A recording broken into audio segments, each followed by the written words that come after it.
Ladies and gentlemen and ladies, lads and lasses, guys and gals, internet friends, welcome back. Welcome back to the internet, the place where dreams die, virgins congregate, and multinational billion-dollar corporations steal your information and sell it for profit. What a beautiful place it is. Ladies and gentlemen, welcome back. Sanchez, oh, what is up, my dude? Good morning, brother. I hope you are having a wonderful day. Thanks for being here. I love you. I appreciate you. Last night, we went and watched the USA versus Belgium. It was Belgium, right? Went and watched the game last night. We went to the Buffalo Wild Wings, and I got to tell you, it went about how I expected. Did get some delicious wings out of the deal. Had myself an old-fashioned. So, all in all, was pretty good time. But, wow, what a devastating. I mean, I wasn't expecting it to go much better, but I'm just saying the fact that it went pretty much how I imagined it was going to go, it still hurt. You know what I'm saying? But, at least I got to get out of the house for a little bit. Yeah, it was rough, man. Grand Regent, what is up, my dude? Weird ass intro, but what's up? What is up, brother? It just came to me, bro. It just came to me. I was rushing around trying to get like everything set up for the stream. I literally, TMI, just ran to the bathroom to go pee because I was like, holy shit. Just as I started the stream, I realized I gotta go. When you gotta go, you gotta go. Came back, ran into my seat, pushed the button, and it just came to me, It was like, it's like serendipity. But welcome back, brother. Thanks for being here, man. I appreciate you. It's good to see you, bro. Good to see you. So, yeah, it was rough, dude. It was rough, man. But like I said, I got to get out of the house. Side note, just a quick update on the rash is what we're calling it. I'm still covered in the rash. I am now constantly lathering myself with hydrocortisone cream. I'm hopped up on antihistamine, Benadryls. So I am feeling a little bit loopy right now, to be quite honest with you. But like, I'm freaking dying, man. I haven't even been going to jujitsu because one, I don't know what this is. I'm assuming it's a heat rash because nobody else has it, but still, just in case, I don't want to go to jujitsu and like, you know what I mean? Like sweat all over other people just in case. And also it's so like, dude, I'm telling you, I am just slathering this stuff on myself and popping these Benadryls because it's the only thing to give me some sanity. You know what I'm saying? Like I had an old fashioned last night at the watching the game. That was delicious. I popped a couple of Benadryls. I was actually able to sleep for a couple hours. I had some weird dreams though, man. Some awful dreams. Awful, weird, awful dreams. Like I had this dream. Let me try and remember it. I want to try and remember this. What was I doing? I was doing something. Oh, I was at jujitsu, but it wasn't my jujitsu. It was some jujitsu at some place far away from home, and I didn't quite know where I was. And like at some point during the practice, all of my stuff got stolen out of like the locker room area, right? Like whenever you go to jujitsu, you go in and there's an area where like there's cubbies or lockers or whatever, where you change, you put all your stuff, and then you go out and you do jujitsu. all my stuff got stolen. And, like, my car got stolen, my like, all my clothes, my phone, and the whole dream was, like, it was me being lost, trying to figure out how to get home. I had some person who was trying to help me, but I couldn't remember any phone numbers, I couldn't remember my address. I couldn't get the phone to work even if I could remember any it was fucking weird, man. It was bizarro world. Like, it was and, like, very stressful. Like, I woke up out of that dream completely and totally disoriented and, like, looking around like, "Oh my god, am I home? Where am I? Where is my home? What's my address?" Like, that kinda, like I woke up in that kind of panic. It was crazy, man. It was crazy. It really messed me up, dude. Messed me up big time. Yeah, I don't understand PS Plus. Don't people already pay $500+ on their console? They do, and probably 130 plus more on the games at least. And to play online, you have to pay like $20 more a month. Yeah, that's pretty much it. Like how they still like I don't get it either, bro. Like I don't understand how they keep getting away with this stuff on consoles. In 2026, you know what I mean? In 2026, console makers are still charging people to play games online. In an era where every single game you buy requires online connection, whether it's a single player game or not, even single player games these days require online connections, right? So, in an era where every single game requires an online connection, 99% of games have some kind of online, either cooperative or PvP or some kind of online mode, some kind of aspect to them. And yet they still somehow get away with charging people a monthly subscription fee to play those games online. It's crazy to me, dude. It really, you know what I think it is, bro? I think it's just like conditioning. It's just been that way for so long that people just kind of roll with it. You know, people just don't question it. They just accept that's how it is. And these companies know that because these days big companies they have like teams of psychologists and stuff that are involved with like all of the marketing and pricing and all that stuff. And they literally have teams of people who are like trained in psychology who use that knowledge and they are able to apply it to things that the company does, leveraging an understanding of how people think. It's really kind of sick and twisted when you like stop to think about it. But like that, I think that's mostly what it is. People are used to it. And so I think now we're at a point where even though everybody's used to it, people still recognize it and they don't like it, but they're used to it enough and they want to play the games enough that they just kind of like begrudgingly accept it. You know what I'm saying? But yeah, man, it's bonkers. I have it, of course, but it still just confuses me. See, exactly. Perfect example. Bro, I have Xbox Game Pass for my Xbox. Now, granted, I use that for a whole bunch of stuff. I use it for PC games.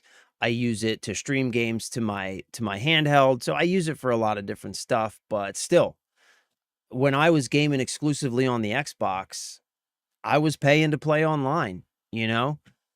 And I was in that situation where I like realized it and would complain about it, but it was still just one of those things that you like accepted. Yeah, Benadryl will do that, Sanchisel. It's kind of killing me to be honest with you. So, side note, we're back on TikTok today. We're gonna see how long that lasts. My TikTok account's still on ice. I don't know what's wrong with my TikTok account, but everything I post, 0 views. Like, I'm not talking about low views. Like, I'm used to that. You know, I'm a small creator. I'm used to releasing a video and it getting less than 200 views, you know? Hell, even like around 100 views, right? But as somebody who's been posting content for a while, one thing I also understand is that when you post a video, like a short or whatever, they throw it up onto the algorithm and it's going to get some views. Whether or not people interact with it and it gets, goes from there, that's just, if it's not good content, it's not good content. I'm okay with that. I'm talking 0, goose egg. Like, my videos that I post to TikTok are literally not getting pushed out. So whatever is going on with my account is still going on with my account. Because I did a test this morning, like a little 9-second video, and it's still sitting at 0 views. So we're back to streaming on TikTok today. Highly likely that they're gonna stop the stream at some point like they did yesterday. Just an FYI, if they do that, I will not be restarting it. I kind of give up. I don't know what to do. I don't know what to do. I know that there are people that like to watch on TikTok. I think for the most part, we've moved over to either Twitch or YouTube at this point, but yeah, it sucks, man. It sucks, Sanchez, because I put a ton of work into that account, I put a lot of work into that account, and it's constantly like, I'm constantly getting restricted. I got banned last week. I just got the ban lifted. I just reinstalled the app on my phone today, and there's like this big warning on my account. Like, I literally did nothing. Like, I don't, you know what I mean? Like, I stream video games. We talk about video games and video game companies. It's like, I just, I give up. Like, that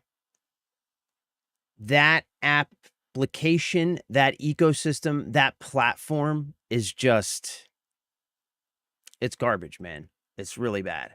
And trying to be a creator on there is just, it's impossible. So yeah, I don't know what to do. I don't know what I'm going to do about that.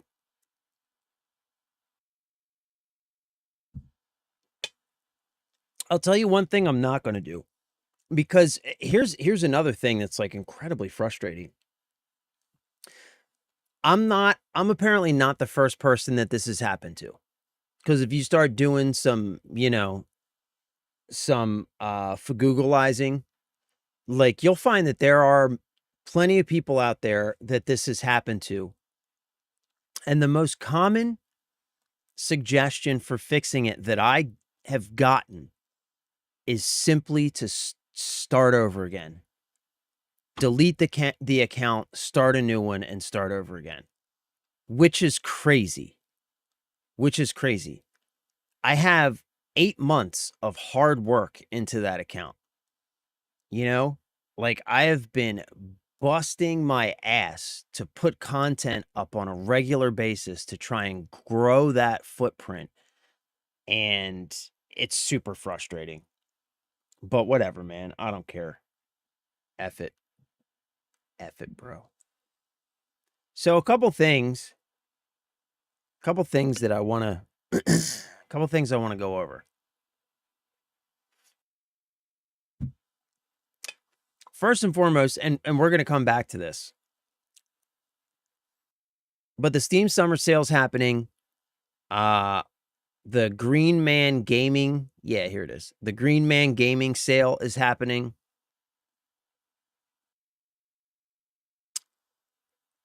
I need to pick up a Assassin's Creed Black Flag Resynced for this Thursday. It goes live this Thursday. So we got to pick that up. And so I figured, with all the deep discounts happening, I have like maybe I can squeeze another $10 or $15 out to just pick up like some cool titles that are on deep discount right now on either of these sales. Quite honestly, I think the Green Man Gaming sale is probably even better than the Steam sale. So like I said, we're going to get back to this. We're going to go over some news first, but I'm going to need you guys to help me figure out a couple of additional games to throw on to the order. First, let's look at, since we're here. There it is. Assassin's Creed Black Flag Resynced. Okay. $69.99 on Green Man for the deluxe edition, $59.99 for the standard edition. How much is it on Steam?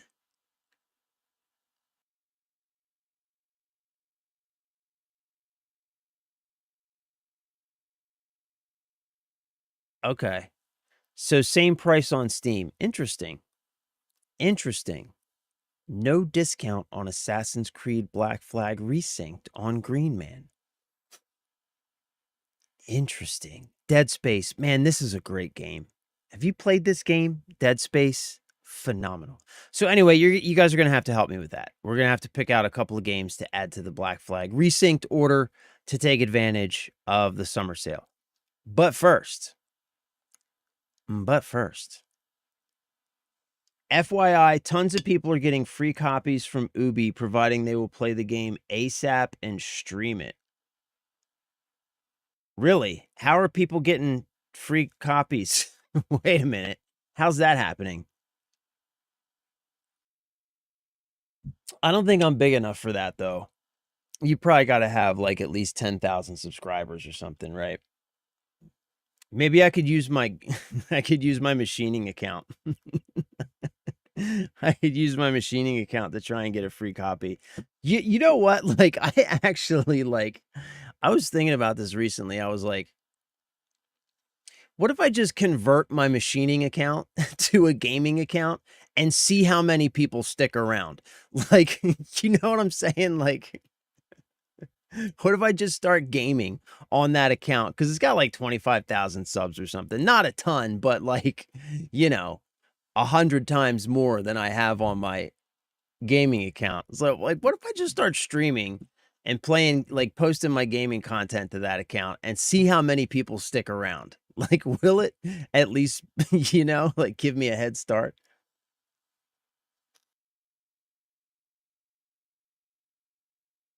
I definitely, I don't think I've gotten an email or anything from Ubisoft telling me that they want to send me a free copy of Assassin's Creed Black Flag. So, yeah.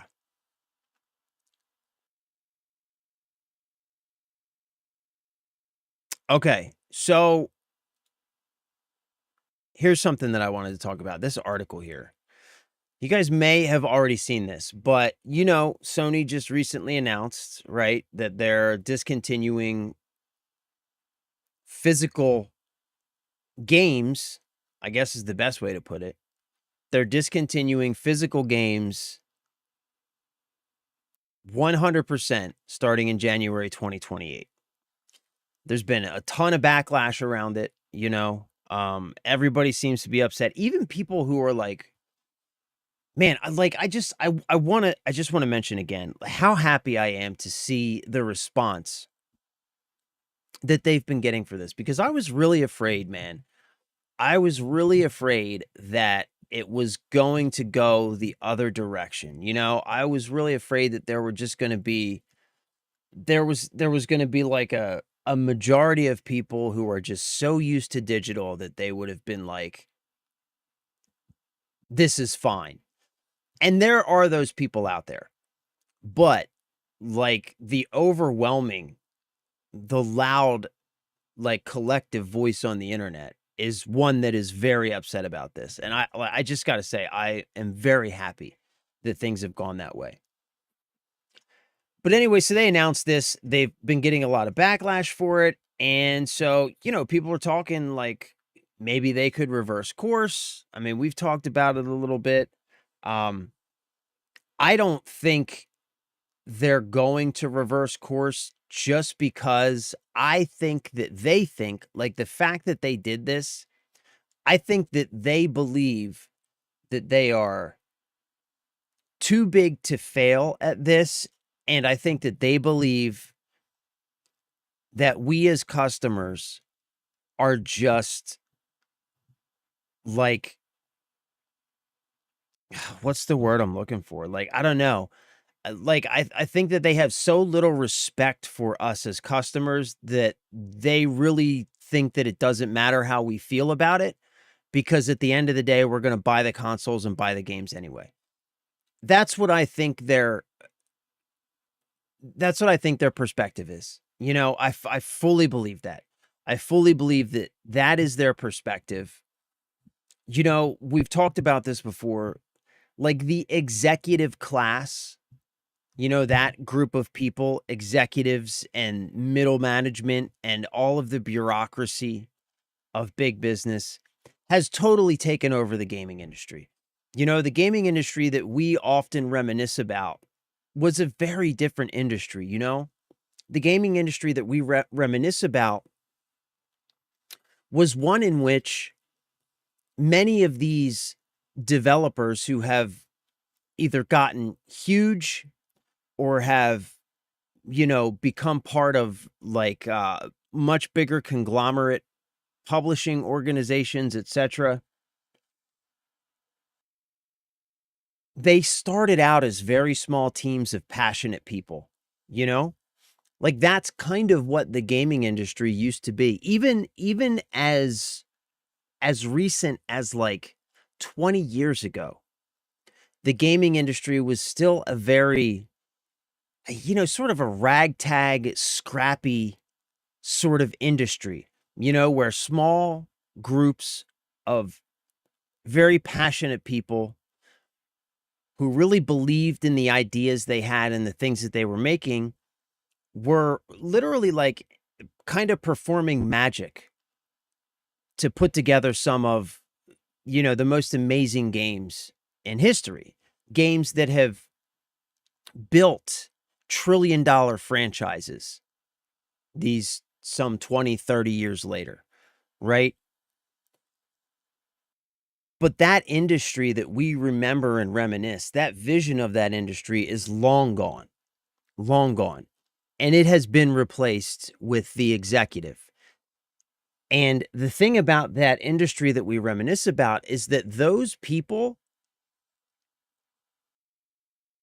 they were people that you and I would be able to relate to, people that you and I would be able to talk to, you know? They were like normal people with big ideas, passion for like pop culture and gaming, you know? Um, and so when they made and put out games, it was naturally important to them to put out a game that they would love. And in so doing, because they are from the same kind, cut from the same cloth as your average gamer is, those games were also just inherently games that we loved as well, right? But those people aren't in charge anymore. And the people in charge is that executive class. And that is really the root of all of the issues in gaming right now, you know? Because it is now run by people who are in it solely for the profit, people who not only don't care about video games, don't know anything about video games, right? You have people pick a company, it doesn't matter where you go, any of these companies, any AAA company, you have people at the top calling the shots who have never played a video game in their lives, have no interest in ever playing a video game in their lives. Yet they're the ones calling the shots. They're the ones making the decisions about the games that we get to play, about the content that goes in those games, about the monetization behind those games, about everything. And that's why I think there's no chance that Sony is going to reverse course. But we now have an even more obvious reason pointing to why Sony is not going to reverse course. And that's right here in front of you on the screen. Sony's largest PlayStation disc plant is already reassigning staff to make other products. We're going to read through this, man, because you've probably already seen this, but it's going to make you rage if you haven't. If you haven't, it's going to make you absolutely lose your shit.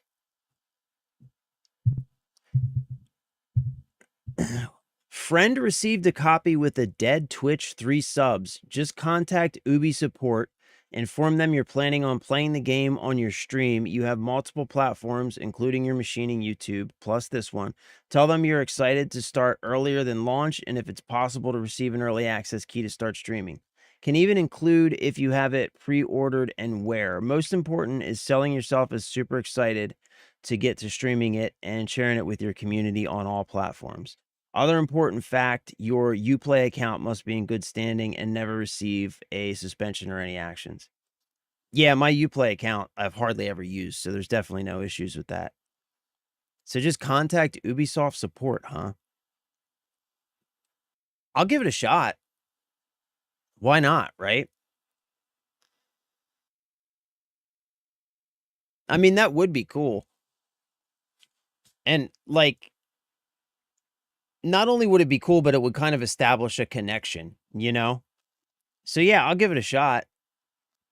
Do you know what support email address he used? Just the one at the bottom of the one at, like, you know.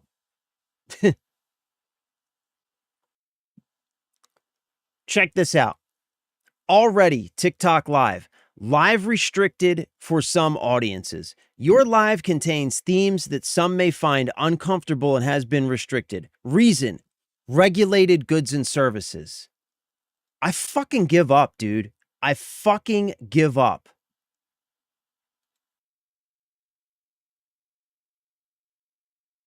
I'm done, man. I'm fucking done with TikTok.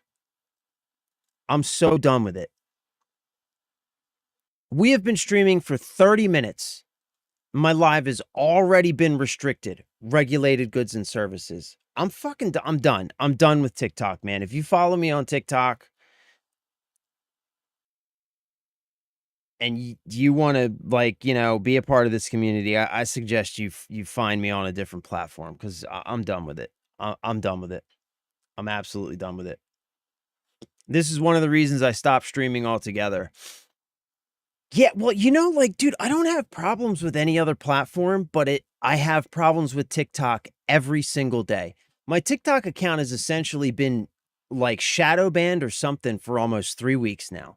Like, content that I post on TikTok gets 0 views. Not like few views, not like 100 views, not like 50 views, 0.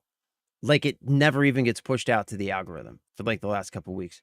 And every time I stream on TikTok, I get restricted, I get banned. Literally, we've been streaming for 30 minutes and haven't talked about anything except for the Steam Summer Sale. And we're about to read this article about Sony. Like, what is the problem? I don't get it. I do not get it.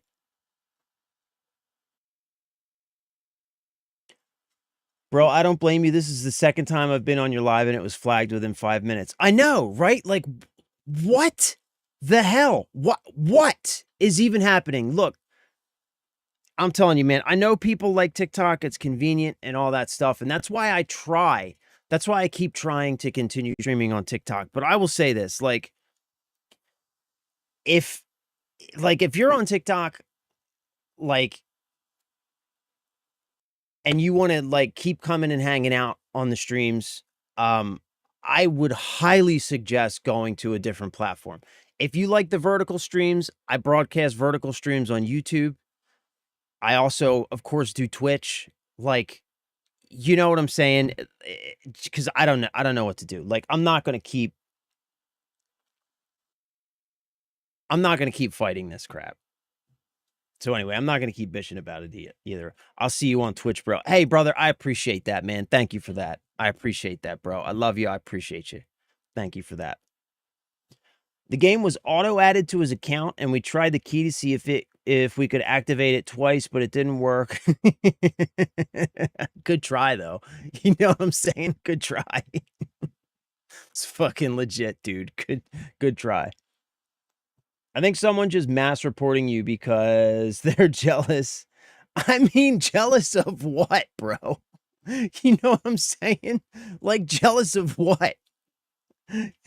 Like, bro, I'm as small as you can get, my dude. Jealous of what? Jesus the Beast. Maybe because you sound like Ben Shapiro. What? I don't even know what that means, bro. I don't even know what that means. Don't even know what that means. All right, so look, let's get into this article, man, because like I said, Sony announces that they're going to discontinue physical games like point blank. Like the whole shaboozle, right? They're discontinuing full support for physical media in 2028. No more physical games whatsoever, right? Huge backlash, petitions, right? There have been multiple petitions that have gathered like hundreds of thousands of signatures, people requesting that Sony reverse course on this decision. I think some people are hopeful that that might happen. I'm here to tell you that, unfortunately, it doesn't look like that's going to happen because Sony is already reallocating the resources that they were using to press those physical discs. They're reallocating those resources to other areas as we speak. Like, this decision has been made. And even if they wanted to reverse course on it, at this point, it doesn't look like they would even be able to. So Sony's largest PlayStation disc plant is already reassigning staff to make other products. The plant in Austria has invested $30 million in new technology to make optical micro lenses instead. So they've begun converting this plant over into a manufacturing facility for a completely different product, micro lenses, and they've already invested at least 30 million euros into this transition. So Sony's largest production site is already preparing its staff to move away from manufacturing discs and start making other products instead. The site in Taugau, Austria produces 600,000 discs every day. But that number is expected to drastically drop following Sony's announcement that PlayStation games will no longer have physical disc releases starting from January 2028. A report from Austrian news site ORF.at checked in with the plant to see what its plans were and whether Sony's news would result in layoffs for disc manufacturers. According to Dietmar Tanzer, CEO of Dadco, Dadc, which manufactures Sony's optical media, including PlayStation games, blah, blah. PlayStation currently accounts for around 50% of its volume, of which around 20% are new orders. We're looking at roughly 10% of the volume in 2028, Tanzer told the publication. 10%. So they're looking at losing 90% of their business. That's crazy. Sony has reportedly been anticipating this shift for some time. The plants, like, I'm telling you, man, like, they have been planning this. Because think about it this way, right? So this article we're reading about this plant being converted over to a different technology to produce a different product. That doesn't happen overnight. So all of the logistics around making this happen, the contracts, the purchases of the machines and all of the other stuff involved in that, like, this has been going on for probably 12 plus months. And we're just getting the announcement now. So the plant's 300 employees were told on Wednesday that it would be undergoing restructuring as a result of Sony's decision. Despite this, Tanzer says no layoffs are planned. Thank goodness for that. Sony has reportedly been anticipating this shift for some time, and as such, around $30 million has recently been invested in the plant on new equipment designed to make optical micro lenses instead, leading to a pivot for the plant. According to Sony Dadco's head of micro-optics, Marcus Streibel, the tech will become a new area of business for Sony. Micro-optics is the miniaturization of optical systems and elements and serves to focus and direct light in the smallest possible space, he explained. One application would be, for example, a car turn signal that is projected onto asphalt. You know what another application is for micro-optics? You know what another application is? A much more lucrative application than projecting turn signals onto asphalt. High-speed data transfer. AI data centers. AI data centers. That's the point. Sony is pulling resources out of their gaming division and reinvesting those resources into AI. That's what this is really about. That's what this is really about. That's what the micro-optics are about. They're going to be making components for AI data centers. So the same people, right, who are raising console prices, raising prices on everything, and citing what's happening in the industry with all of the AI infrastructure and all that stuff.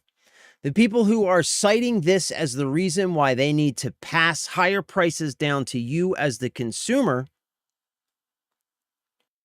are then turning around and feeding this very industry that they are blaming for your higher prices at the register.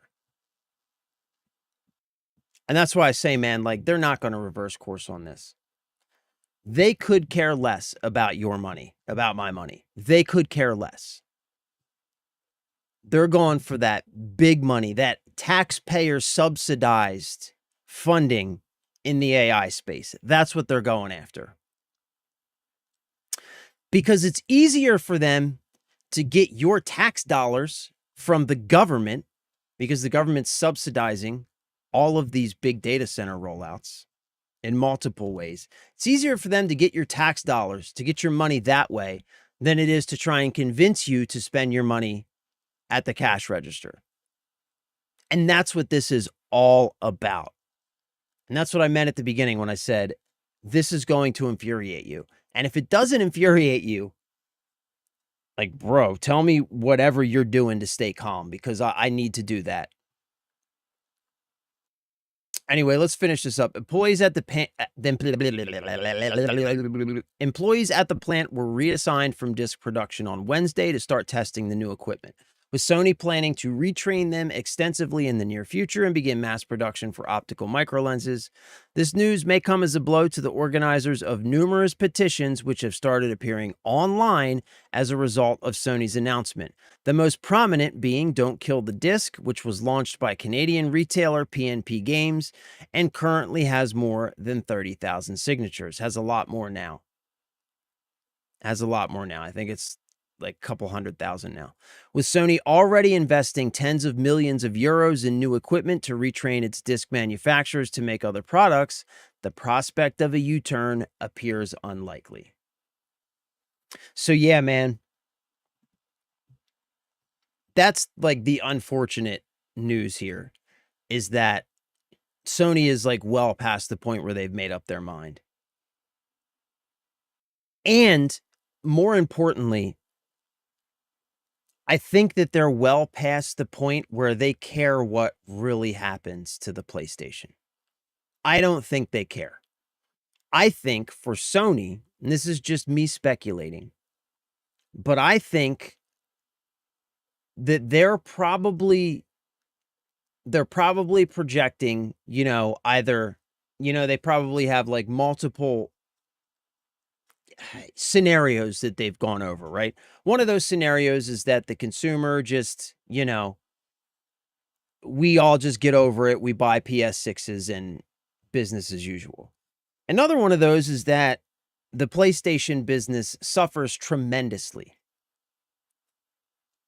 In which case, what do? Well, they pare down investment infrastructure, staffing, right? They pare down all of this stuff, just take more away from the PlayStation business, and that just gives them more to invest in AI. So I don't think they're going to reverse course, and I don't think they care if this has a major impact on their PlayStation business one way or another. I think they could care less. It's the same thing. I mean, it's the same thing that like happened with the RAM manufacturers. You know, they don't care. Same thing that happened with Nvidia. Nvidia doesn't care if you're upset about what's happening with their GPUs and the fact that they're like drastically cutting back production on consumer gaming GPUs. They don't care how you feel about that. They just don't care because you aren't big enough as a customer now. All of us collectively, we aren't a big enough market for them to care. And because, like we talked about at the beginning of this, because the gaming industry has been taken over by the vampiric executive class, nobody gives a shit. There's nobody left to actually care about the games.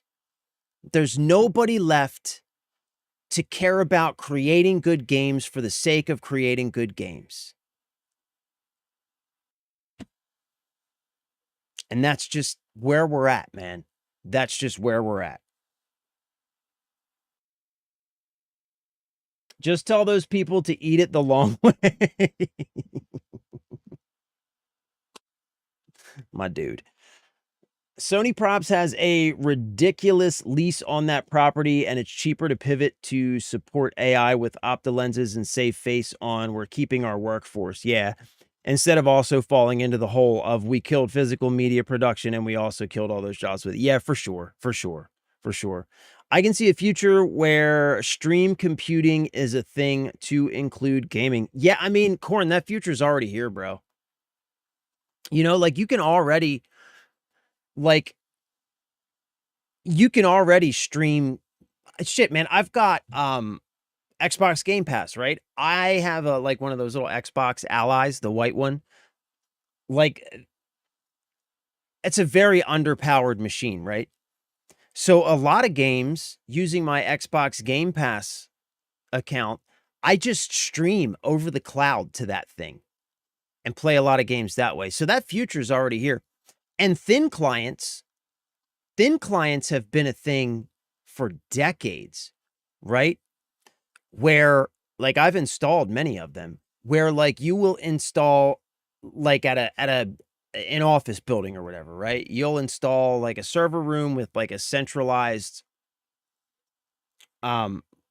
centralized compute center where a whole bunch of VMs run and then just serve those VMs to thin clients over the network.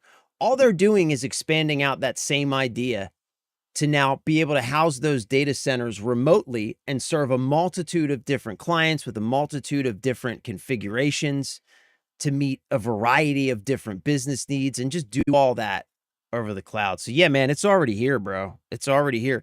And that's what they want to push us to as well. That's what they want to push us to as well. And that's why they don't care how upset we are about everything that's happening. Because they don't see us as a big enough market to be worth continuing to actually manufacture physical products when they can just use their collective force and leverage to strip us of even the ability to obtain physical compute to keep in our homes, and then put us into a situation where basically you want a computer, you want to make videos, you want to use Photoshop, you want to play video games, you want to browse the internet, you want to do any of these things, well, you can either spend $10,000 for a single stick of RAM, right? Or just stream everything. You know, we'll even sign up for our streaming service and we'll send you we'll send you the network connected monitor, keyboard, and mouse. That's all it'll be. You connect that to your internet service and everything just gets streamed to that. Like, a regular computing workstation, all just streamed over the network. So yeah, they don't care, man. They don't care because that's the future that they're pushing towards.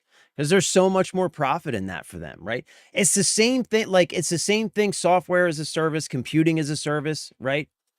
The same reason they want to push games to digital. That's the first step, right? Because it cuts out all of the infrastructure cost for them, and it turns it into pure profit, pure consumption.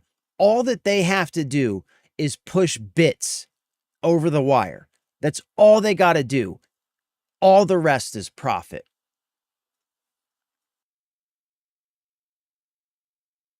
Yeah, it's just a matter of time and speed. Like, they're rolling, like, all the stuff that we've got now, cloud gaming and stuff like that. Like, it's quote unquote getting better every day, right? Like, it's already good enough now that, like I said, I use it on my handheld. And, I realize now admitting that definitely makes me a bit of a hypocrite. But there it is, like, it's already good enough to play like single player games. It would certainly, by the time they're able to do all this, be good enough for your like basic desktop computing environment. You know what I mean? We must follow channel. Yes, follow channel, please. I appreciate that. Don't get me wrong, it's also a huge money benefit in supporting production of AI products, more tax benefits, etc. Yeah. While not having to worry about costs associated with the property. Yeah, I mean, that's the thing, man. Like, when you look at it from a pure business perspective, right? Like I said, governments are subsidizing all of this stuff. Governments are offering all of these incentives for big businesses to invest in AI. And so when they do that, they get all of these tax breaks and all of these other incentives, right? So as a business, it certainly makes sense. But that's what I mean when I get back to the point that that's the problem with having the executive class in charge, because they care about nothing but the profit. Nothing but the profit. Let's go back to that company we were looking at yesterday, Evercade, right? Let's just use them as an example. Whether this is something you're interested in or you like it or you don't is, kind of irrelevant to the conversation. Let's use them as an example. This represents the old gaming industry, and this represents old industries at large, especially like hobby-based industries, where the businesses themselves were owned and operated by people who were passionate about the thing that they did. And with the rise of the billion-dollar multinational conglomerate organization, all of that passion has been taken out of not just gaming, but many, many industries. And everything is now run by that vampiric executive class who doesn't give a shit about anything but profit. They don't give a shit about providing you with anything that you want, anything that you need. They could care less. They could care less. But you have a company like this, where in the midst of all this stuff going on, they're still doing this because they're passionate about the thing that they do, right? Unfortunately, the gaming industry has been completely supplanted. All of the leadership in that industry has been replaced with people who are making the kinds of decisions that we see these gaming companies making now. And they could care less whether or not these gaming businesses continue to even exist. Sony could care less whether or not PlayStation continues to exist. They just don't care. Oh, look. We have detected inactivity during your current live. Complete the verification to continue your current live. I am so sick of TikTok. I hate you. God, I fucking hate TikTok, man. I have one central computer in my home where 5 people all use, and for the meme, I use LOS laser data. That's amazing. Line of sight, that's awesome. Actually, so when I used to live in San Francisco, there was a really cool LOS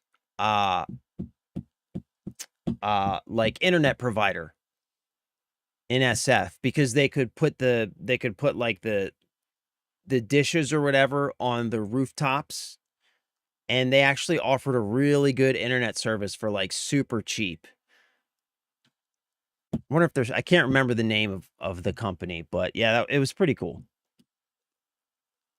Not the TikTok hate again. Careful, they'll get you for bullying again. I know, bro. I know, man. Like, I just don't know what to do, man.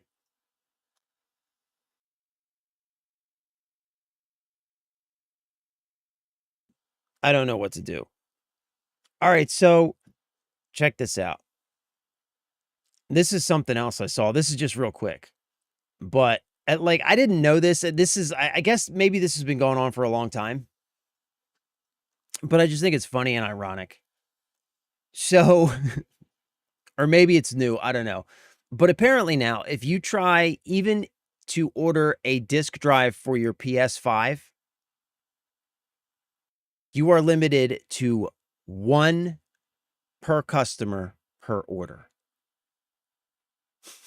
You can only buy 1, because apparently the demand for PS5 disk drives, I guess, has gone up so much because of this whole kerfuffle that you can now only buy 1 disk drive for your PS5, which I just think is funny. I just think it's crazy.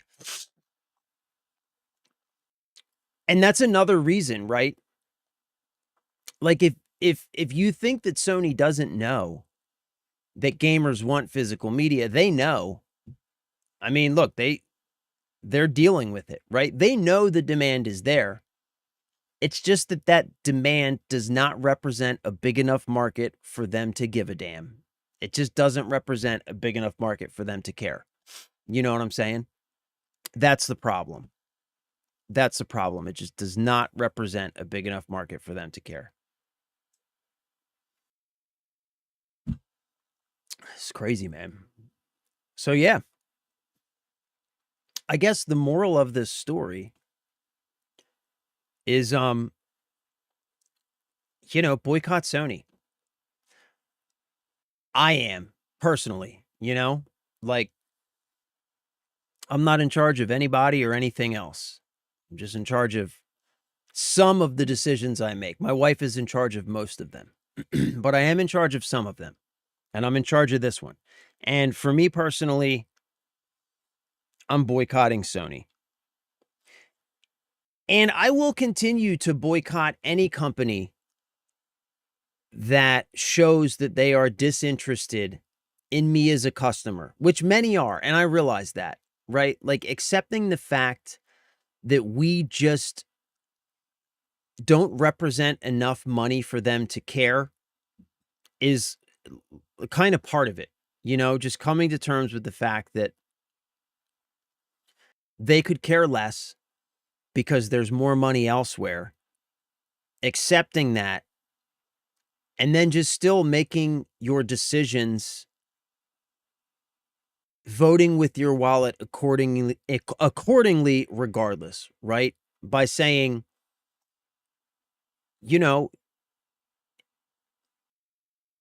a digital only console is not a service that I'm interested in, so I'm just not going to buy it. I know they don't care. I know it's not going to make a difference. I'm not making that decision because I think I'm going to make a difference. I'm making that decision because I am already forced to pay for many things that I don't want to pay for, whether it's through taxes, paying for insurance, right? I am already forced to pay for so many things that I don't want to pay for. So when there's a situation where I can make the decision for myself, I'm going to make it. And for me personally, I'm done with Sony. I'm done. I'm done.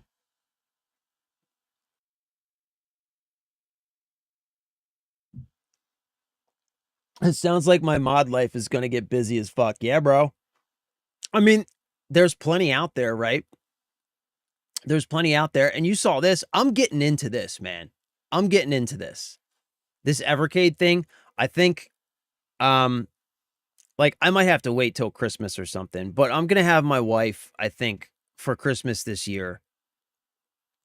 I'm going to ask for like one of these consoles, like maybe one of these handhelds and some of these cartridges.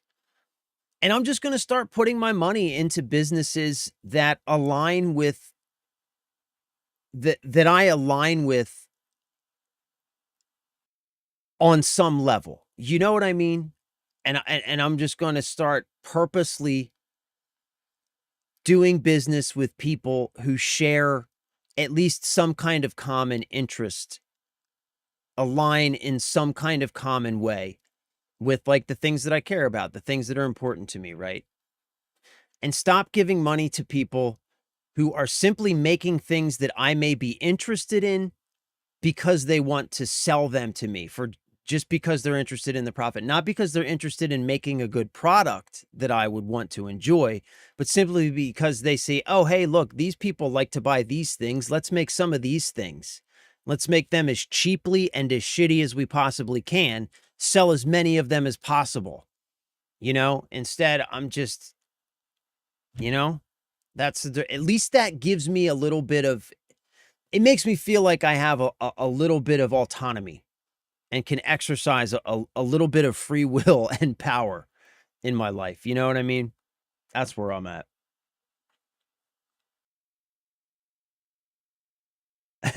No, I'm not going to only play retro games now. No.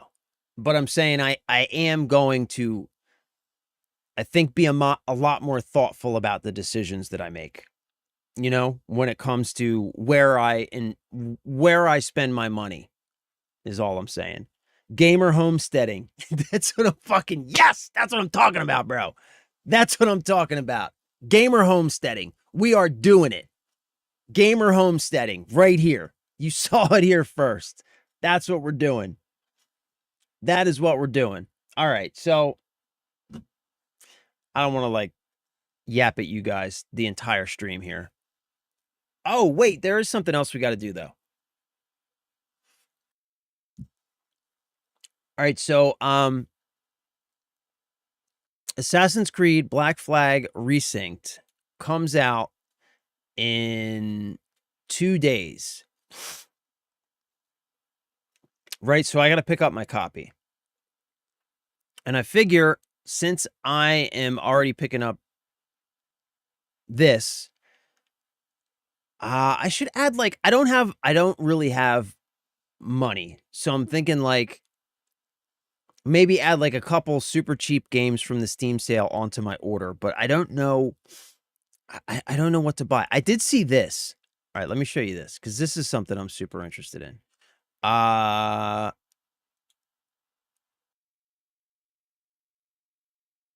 on.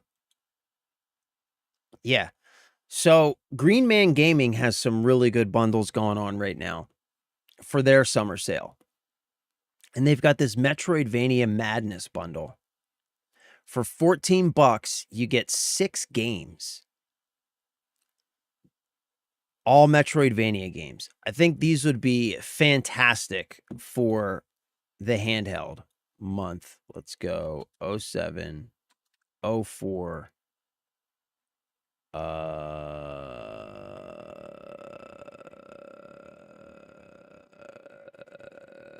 What year? What? I tried 1776 before and that didn't work, right? Right. Right. That's not going to work.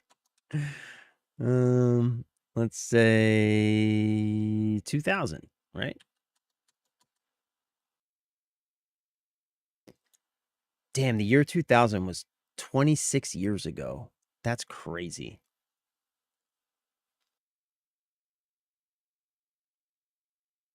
Yeah, the Metro Saga. I threw that in there because you guys have been talking about the Metro Saga for months. So I threw that in there. They got the whole bundle. Metro Exodus, whatever this is, expansion pass, Metro 2033 redo, and Metro Last Light redo. The whole shapoopy for $5, which seems like a pretty good deal. I'm going to the SAO game coming out on the 10th. Wait, what's the SAO game? What's the SAO game? What's that? SAO game coming out.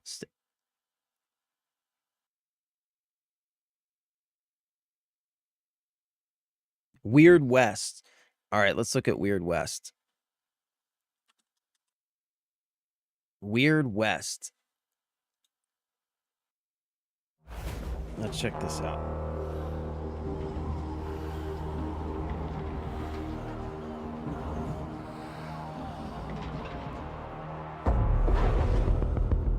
An action RPG set in the supernatural West. Oh no, seriously?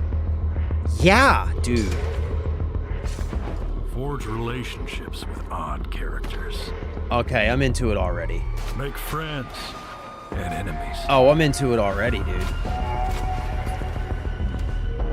An ARPG, a Wild West ARPG? Yes. Create your own path and gain a tactical edge.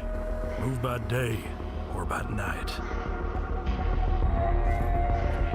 Talk your way out of sticky situations. Okay, yeah. Yeah, this would be perfect for the handheld. That's what I'm looking for, is games that I can play on the handheld. That's why that Metroidvania thing is, like, really... Enhance your arsenal.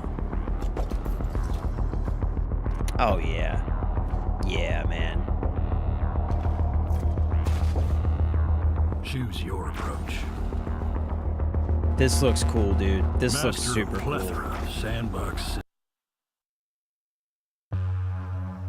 You heard the song, old friend? No, I ain't gonna sing it. Go.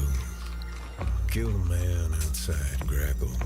I killed a man in Reno just to watch him die. And he sure wasn't slain. Now, a shadow follows me. A menace on the wind. Lurks there in my dreams. Sure to kill me in the end. Echoes of Aincrad. But I've got promises to keep. Yeah, I like this one, dude. Yeah, I mean, $5.99, that's not bad. Okay. All right, I like that one so far. What'd you say? Echoes of Aincrad? Echoes of Aincrad. Oh, this is full price. Yeah. Okay. Let's check it out, though.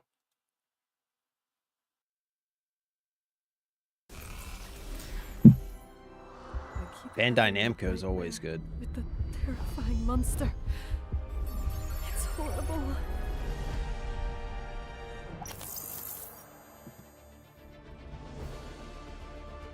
Oh, JRPG? Yeah. You play any of the Dragon Warrior games on the, or Dragon Quest games on the Switch? Ready? Ready? We all need to work together and help each other get out of this nightmare. Let's show them how well we work together. It's been a long time since I've played a decent JRPG, man.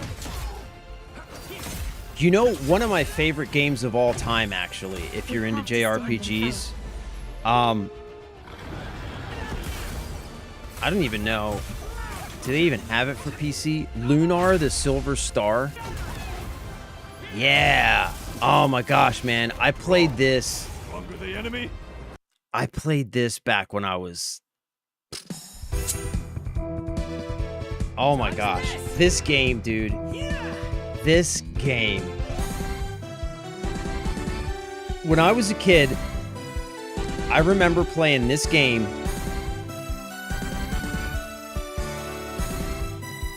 I had it came with a big, huge fold-out map because there was no like map in the game, right?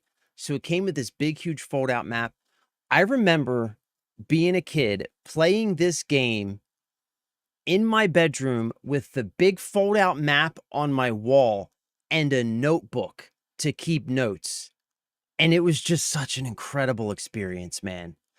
Like, games aren't really like that anymore. You have, like, notes in game and you know what I mean? You have maps and it's just games aren't like that anymore. It's granted, there's a lot of friction in a game like that. You know what I'm saying? Like having to navigate via a physical map, you know, like look at where you are, find that place on the map and then say, okay, so I need to go up and to the right or whatever to get where I'm going. But oh my gosh, man, like what an experience. What an experience.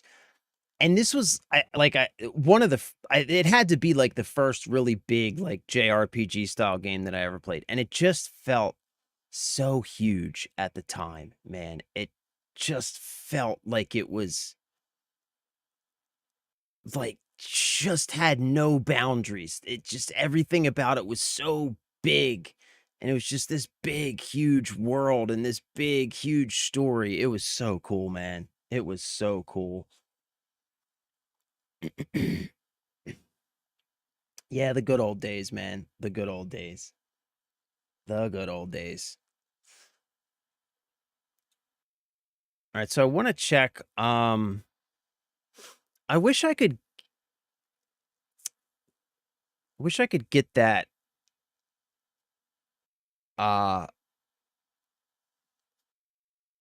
Let me see.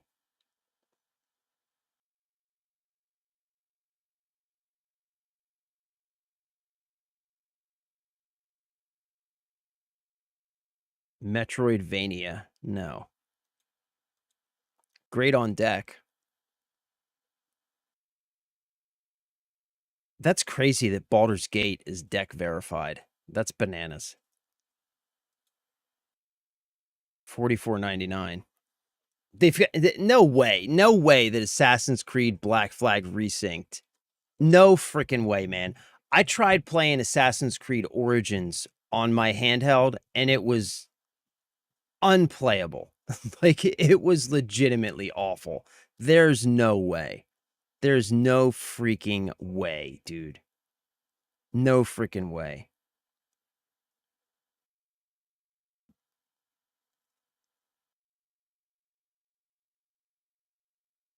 All right, so I think what I might end up doing then is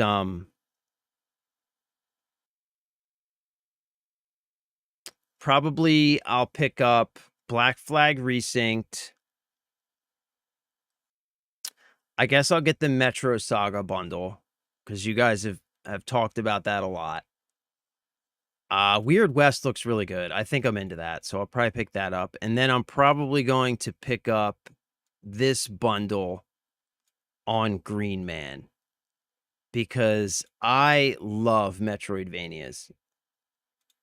And I mean 6 Metroidvanias for $14.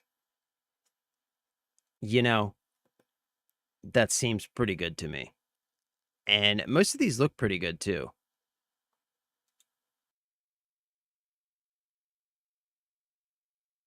This one actually looks really cool. Vomitorium. I've never heard of this, but this is like a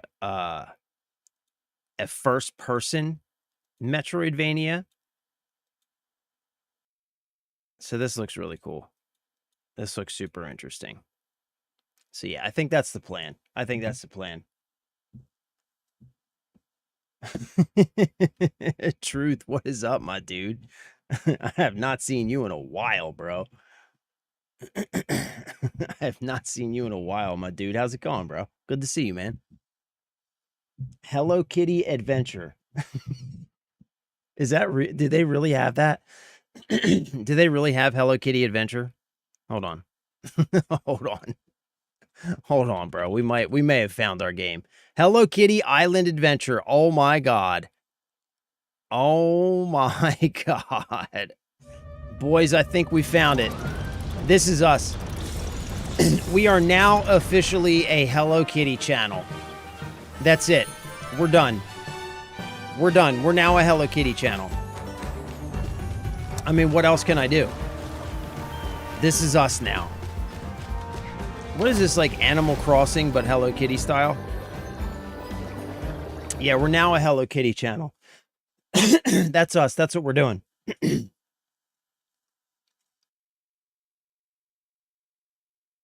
And they finally made the Hello Kitty Island Adventure game that was memed out the ass. Is that when I did not even realize that it was a South Park meme and they made the game? That's awesome. Ooh, Game Pass has Winds of Arcana. Ooh, ooh, ooh.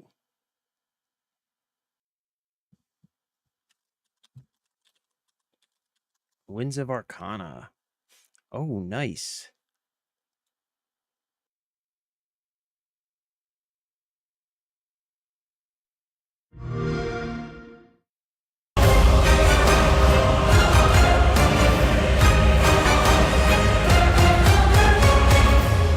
Oh yeah, I'm into it. I'm into it.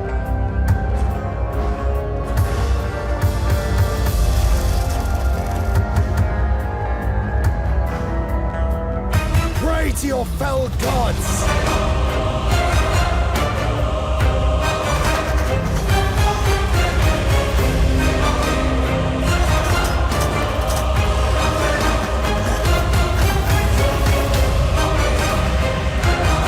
Yeah, that looks good. You know what? What Game Pass needs? They need the ability for me to be able to install, like, push games to any of my Game Pass connected devices from any other Game Pass connected device. Right? Like if this button here, instead of saying install, said install to, and I could click a drop down and I could choose like my handheld, I could choose my Xbox, I could choose my main PC. That would be fucking rad. That would be rad. If they could make that happen, that would be huge. All right, so I think we're decided, man. We're gonna go with I gotta check with the wife first, but I think I'm gonna do. Of course, we're gonna get Assassin's Creed Black Flag resynced. We'll be playing that Thursday. We'll get the Metro bundle, and we'll get Weird West, and then may or may not go with this bundle on Green Man. Or I might just stick with what we've got because I don't really have much money. And I was thinking like maybe 10 or 15 bucks on top of the Assassin's Creed order. So that works out. That looks good. I like that. I'm down. I'm down. I'm down with it. I'm down with it.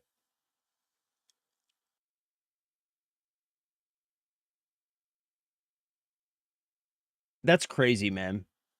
That is so crazy that South Park started it as a meme and people pushed it so hard they actually made the game. That's like, that is why the internet was invented. For all of the crap that the internet has introduced into our lives, for all of that garbage, at least we have things like that. At least we have situations where South Park creates a meme video game and it actually gets created in real life because people meme it so hard. That's just peak. Big and Tatted, what is up, my dude? Welcome, brother. Welcome. Glad to have you. Happy Tuesday. Hope you're having a great day. I'm playing it now. I'll call Asha for you. Hey, thanks, bro. I appreciate that. Thank you, bro. Oh yeah, the South Park games. What was the one called? Stick of Destiny or whatever? Yeah, that game, like, won some awards, didn't it? I think it did. All right. Man, I'm hungry. I didn't eat anything before stream. I got these Benadryls coursing through my veins. I am like, whew, I am a loopy right now. I'm going to take another half of Benadryl. If I zonk out midstream, you know why. You know exactly why. Right. Fractured but whole. I forgot about that one. I forgot about that one. Do they have those games?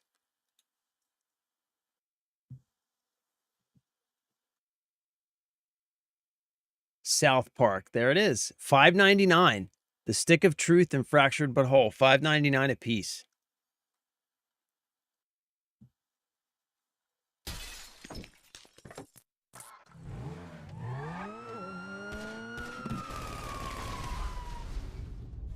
Side note, by the way, I've decided that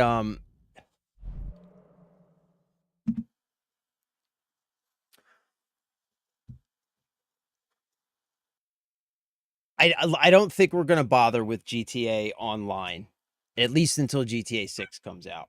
I think we'll just finish the story, and then we'll see what's going on with GTA 6. Because we've got... Shit, man, we've got Assassin's Creed coming in 2 days, and I figure by the time we finish that, because you know how long it takes me to get through games... By the time we finish that, the Halo campaign Evolved should probably be out. Like, if we can finish Assassin's Creed Black Flag Resynced before the Halo remake comes out, I will feel like we have accomplished something. I'll feel really good about that. All right, let me let my dog in. He's losing his shit. Hold on, I'll be right back.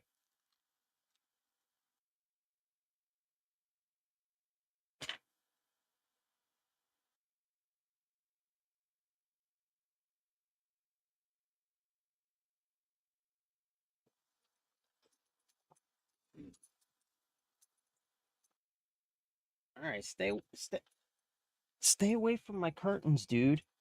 Stay away from my curtains, dude. Stop messing with my curtains, doodle. Damn, bro. Why? Just chill. I let you in here. Just chill, bro. Relax. Be cool, homie. Be cool.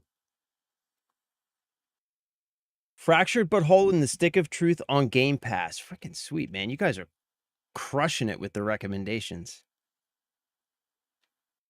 Do we have no game sound? There we go. Okay.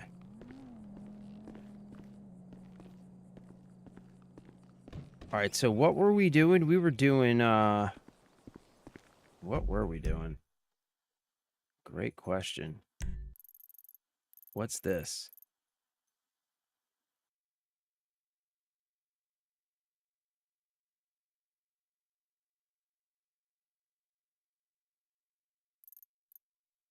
Let's go see what this is.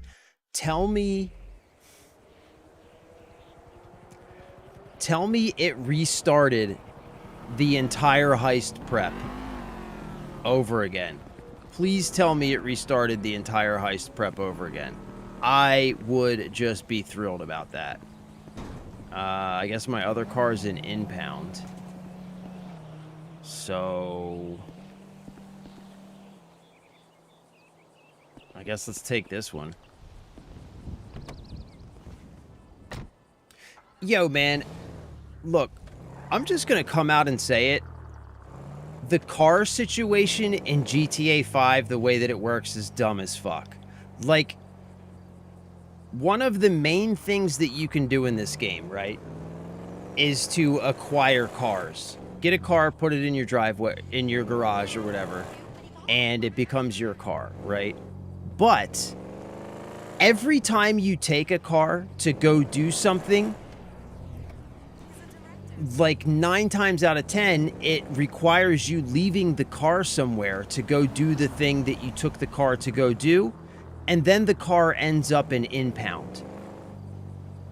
So, like, it's kind of pointless to engage in one of the main activities that they expect you to engage in this game. Because the best thing to do is to just snatch a car while you're out, because then you don't have to worry about it. You know what I'm saying? Whoa.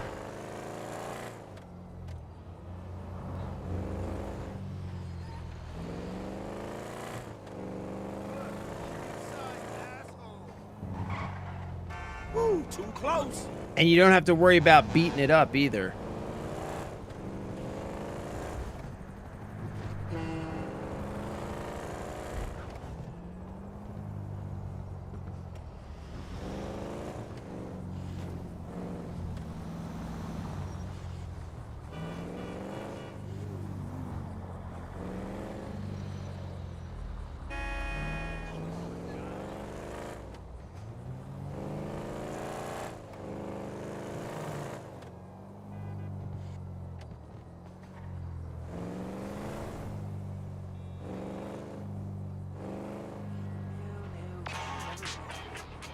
Yo, what up, my brother? Check this shit. No, god damn it.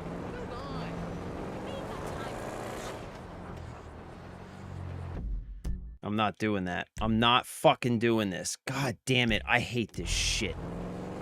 There was supposed to be an FBI thing here, and this stupid fucking dude calls me about these goddamn pictures. I don't want to take your stupid fucking pictures, bro.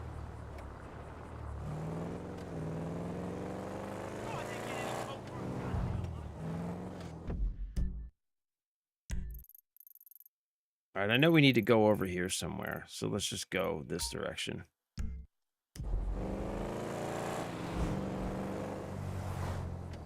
I wish I could delete this guy's contact so it stops hijacking my fucking game every time I drive through one of those little green circles to go take pictures for this dude. I don't want to do it. I have no interest in doing it.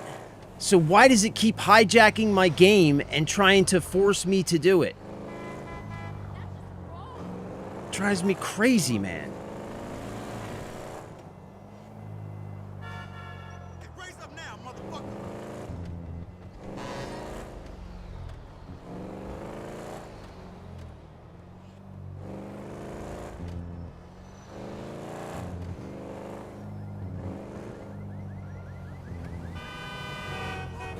Oh, where did you come from, bro?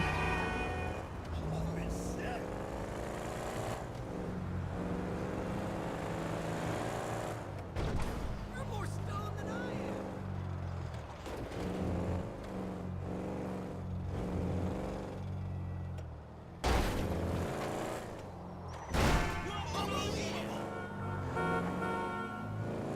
Watch it, pal.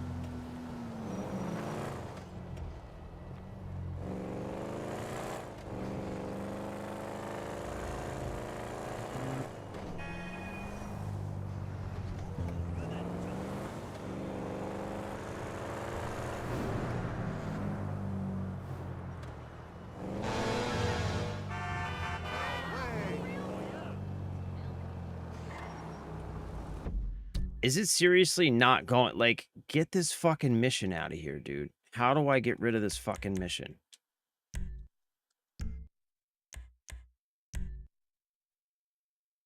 Oh my god. This fucking game, dude. This game. This fucking game.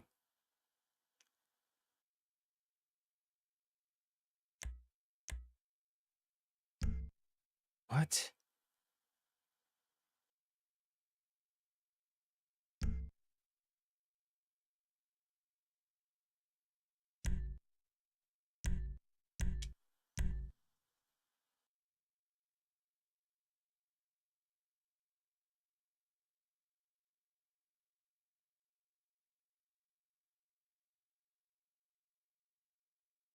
Yeah, that sucks, man. That sucks.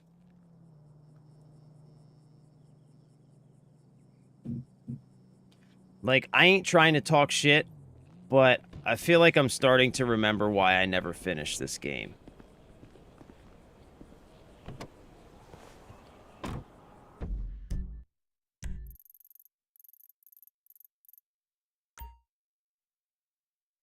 Okay, let's go here. I think we got all the prep done. I think.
So many cars honking in the background.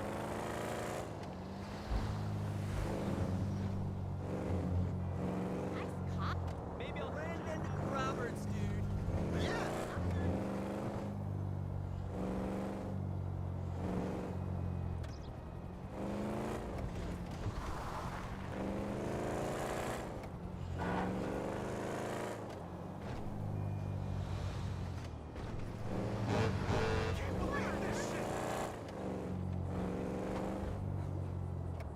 All right, we're almost there.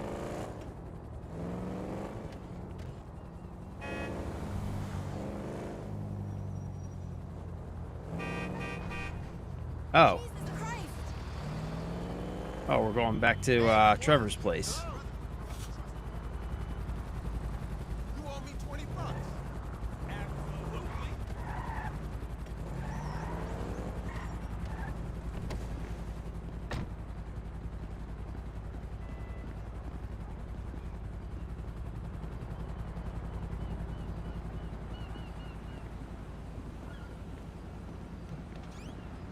Yo!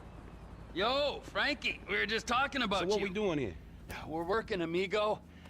Taking a score. Yeah, done buddy. most of the planning, and I think we're gonna literally make out like bandits on this. Did you talk to Lester? Yeah, I called him. Apparently he's in the hospital having his vagina cleaned or some shit. Get a wasting disease. 20% saved. No, that's not how we work.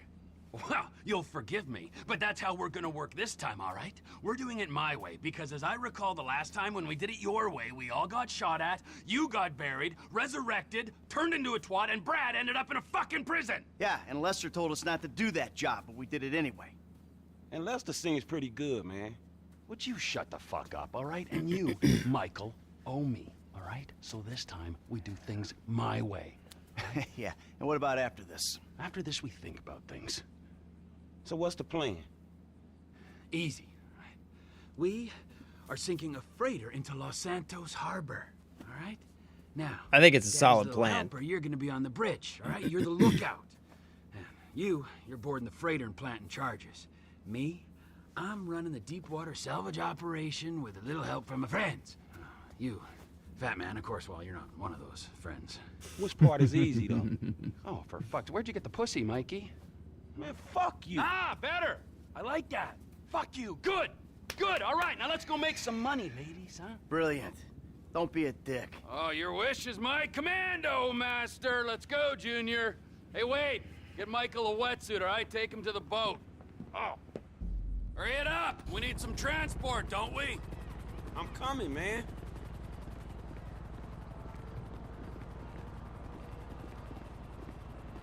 let's take your car, buddy. Oh, we taking my car, are we? I'm dropping you on the Port City side of the Miriam Turner overpass, aight? Almost forgot. Here's the rifle with a thermal scope. Almost forgot. I was kind of sold on like a well-organized job, planned out, with Lester's weird eye for detail. I got an eye for details, kid. Little details like your brick of blow being drywall. Okay, man. I'm grateful for that, dog, but buying cocaine is a whole different thing from sinking a container ship into a harbor. Not really, kid. It's all about what's inside. Cool, so what's the thing, man? I don't know what it is, but I know it's important. You heard of Merryweather? Yeah, maybe. Merryweather Security Consulting, the company our government uses to fight its wars and protect its shady interests all over the planet. They're the army? They're like the army, only they're private. So Man, they this cost more. Benadryl's got me Anyway, they've just been feeling a cleared little to take spaced government out, I'm not contracts gonna on lie. US soil, and what's one of the first on the list? This container at the port? Exactamundo. So it's gotta be valuable, right? But it's Anyway, also it got doesn't me matter not 'cause your itching job like is not crazy, to so that's understand. good. It's to shoot at people who try to stop us.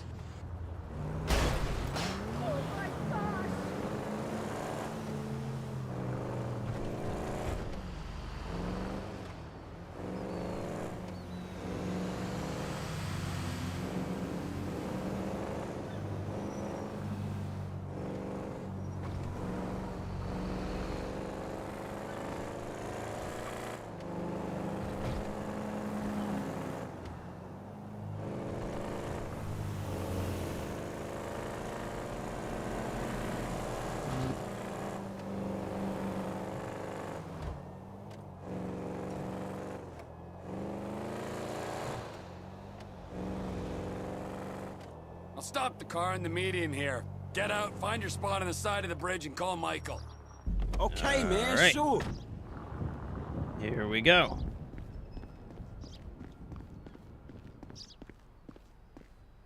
Bazinga.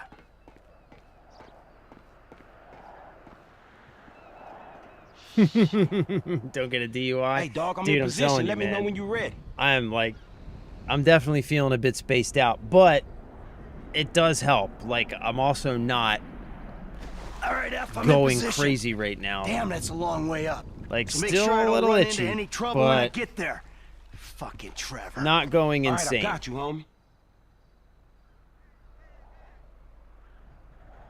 Hey, yo, there's two guards. These are bad dudes, right? I read up about these fools online. Yeah, they're a nasty bunch. Ooh, It's 2 clear, for man. Climb one, aboard. bruh. Things I 2 do for for old 1. friends. See that shit, son? T-pick 4 spots for the bombs. Keep an eye on me, okay? They guarding their ship in numbers, man.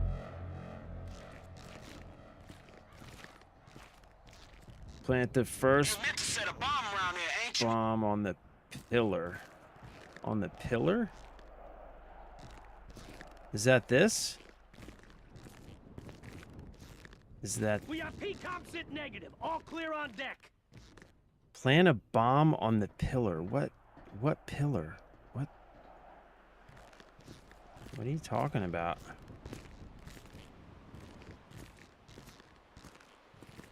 Down here, maybe? No. What the hell's the pillar?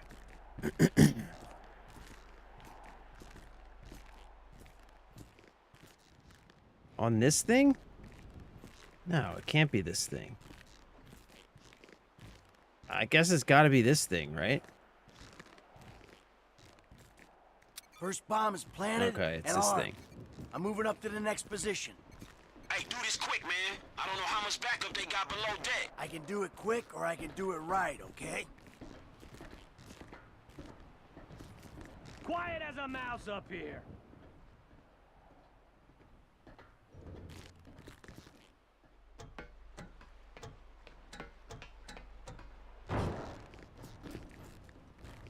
Okay, so we got to sneak around. Sweet.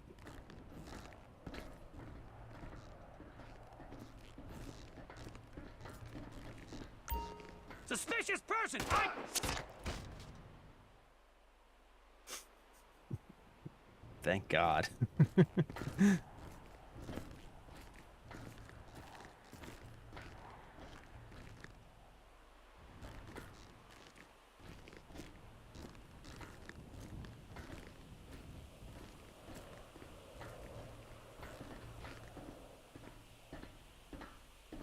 He's smoked! One of ours! We're alive, gentlemen! You gonna plant that bomb there? Second charge set. 2 to go.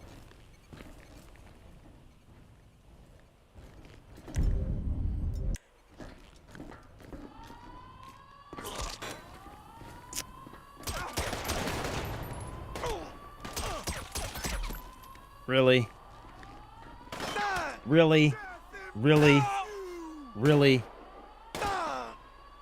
Alright, come on. Hurry the fuck up. Good job, Franklin. Good job, dude. Good fucking job, Franklin.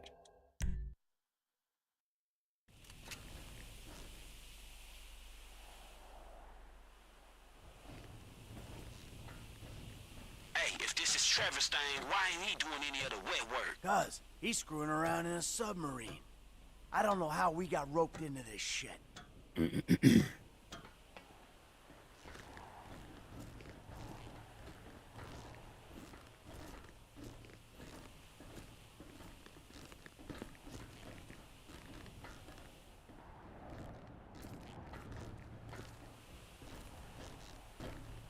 Ah, shoot, I can't get down.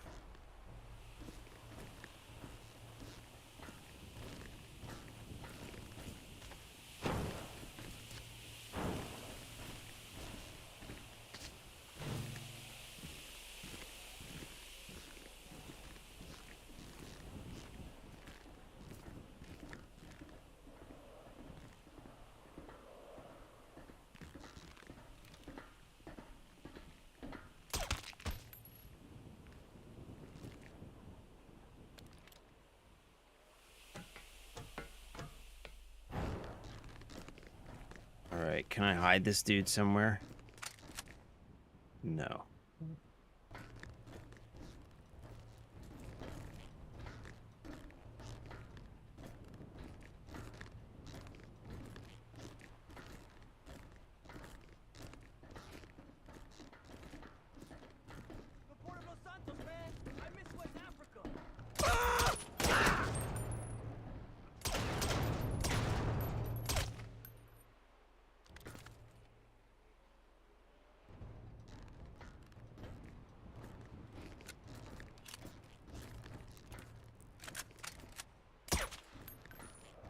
Nothing to report on patrol.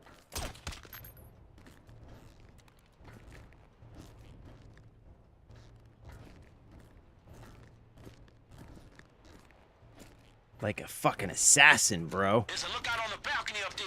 I'll take him before he sees something. Lookout's down. Hey, you got a clear path. Hey, Plant the bomb. thanks, Franklin. Thanks for doing something. Appreciate it. You got a bomb to set around there? Hey, third bomb's in place. Last one needs to go inside the ship. Hey, come to the side of the ship. I'll clear the entrance for you.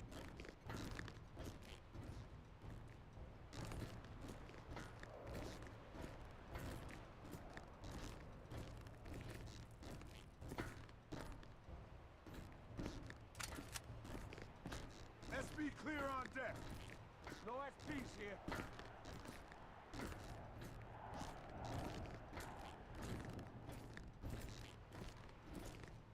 Okay, I guess I'm going up and inside, right? West Africa.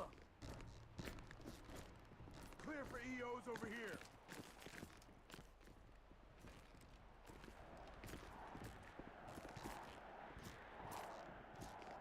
I signed up for oil states and dictatorships, not tankers on home soil. What's up, Six? What's going on, brother? At present.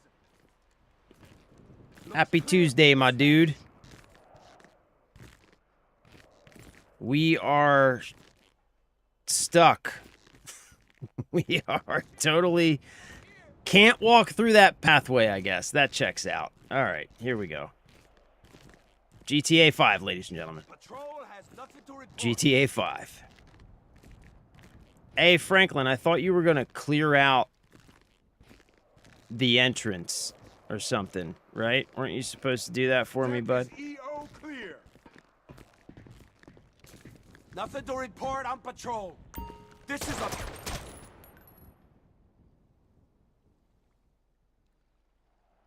No way they didn't hear that. There's no fucking way. There's no way.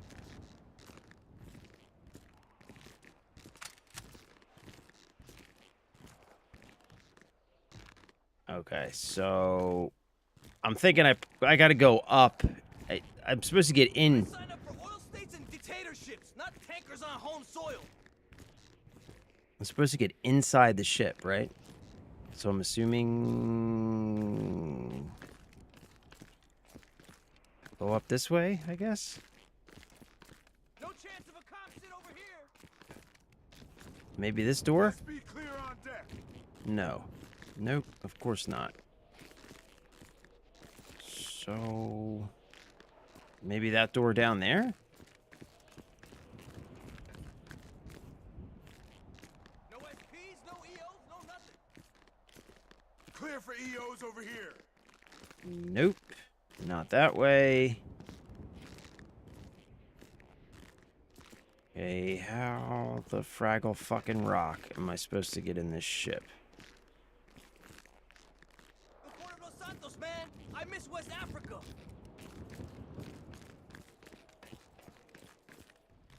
Man, it says it's down, but I was already down there.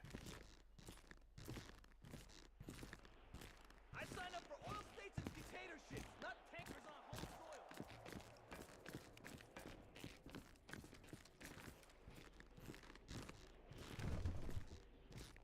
Maybe this door? Here's the door. That Going in. door. That I door. can see you as soon as you can. I'm not gonna screw around in here, all right? Just tell me when you planted it. Oh, shit. The alarm's going, man. You okay? Are you okay, man? You gotta go. I can't see Michael. There we go. Where is he? What? I'll take out as many as I can from around the side of the ship.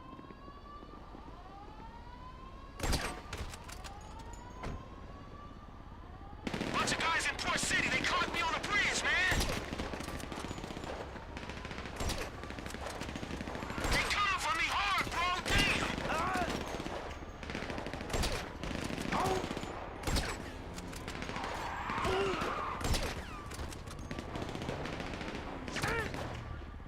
I'm planning a charge. Okay, do it and get out of here.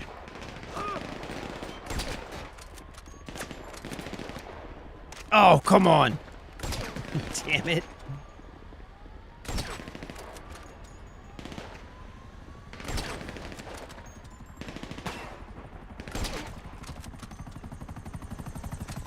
Hey, you hear that?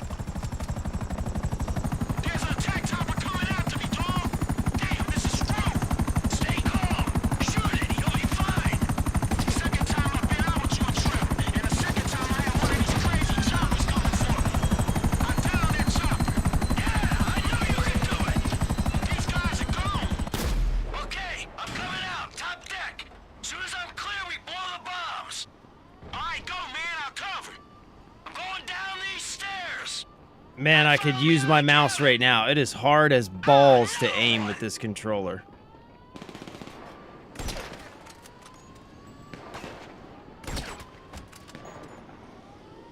Just go. Ah, some more guards. I'll worry about the guys. You worry about getting out. Get guys on the main deck.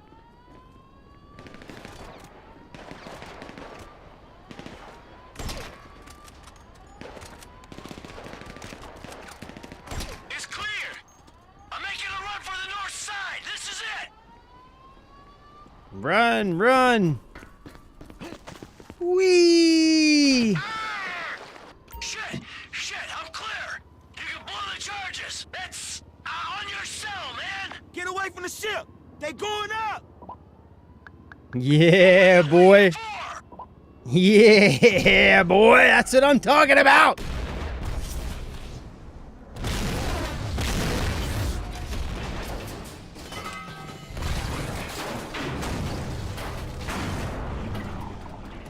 That's a heist right there. That is a heist.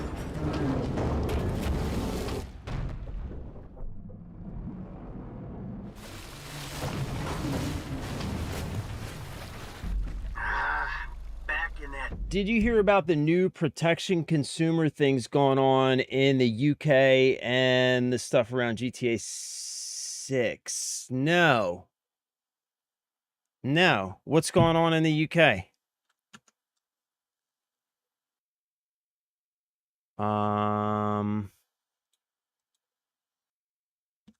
UK consumer protection GTA 6. UK strict digital sales laws, age rating regulations, and the studio's labor controversies.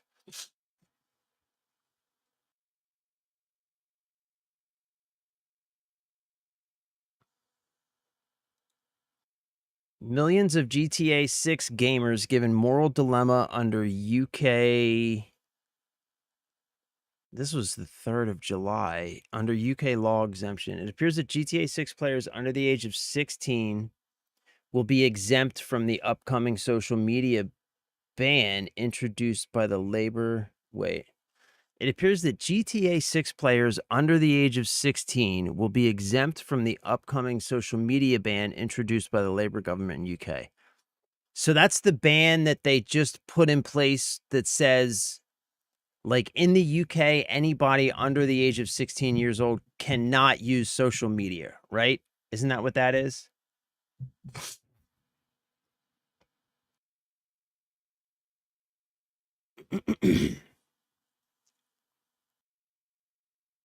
Oh, there's a lot of consumer rights things happening in the UK, so we might get a physical. Really? Hold on. Really? Hold on, man.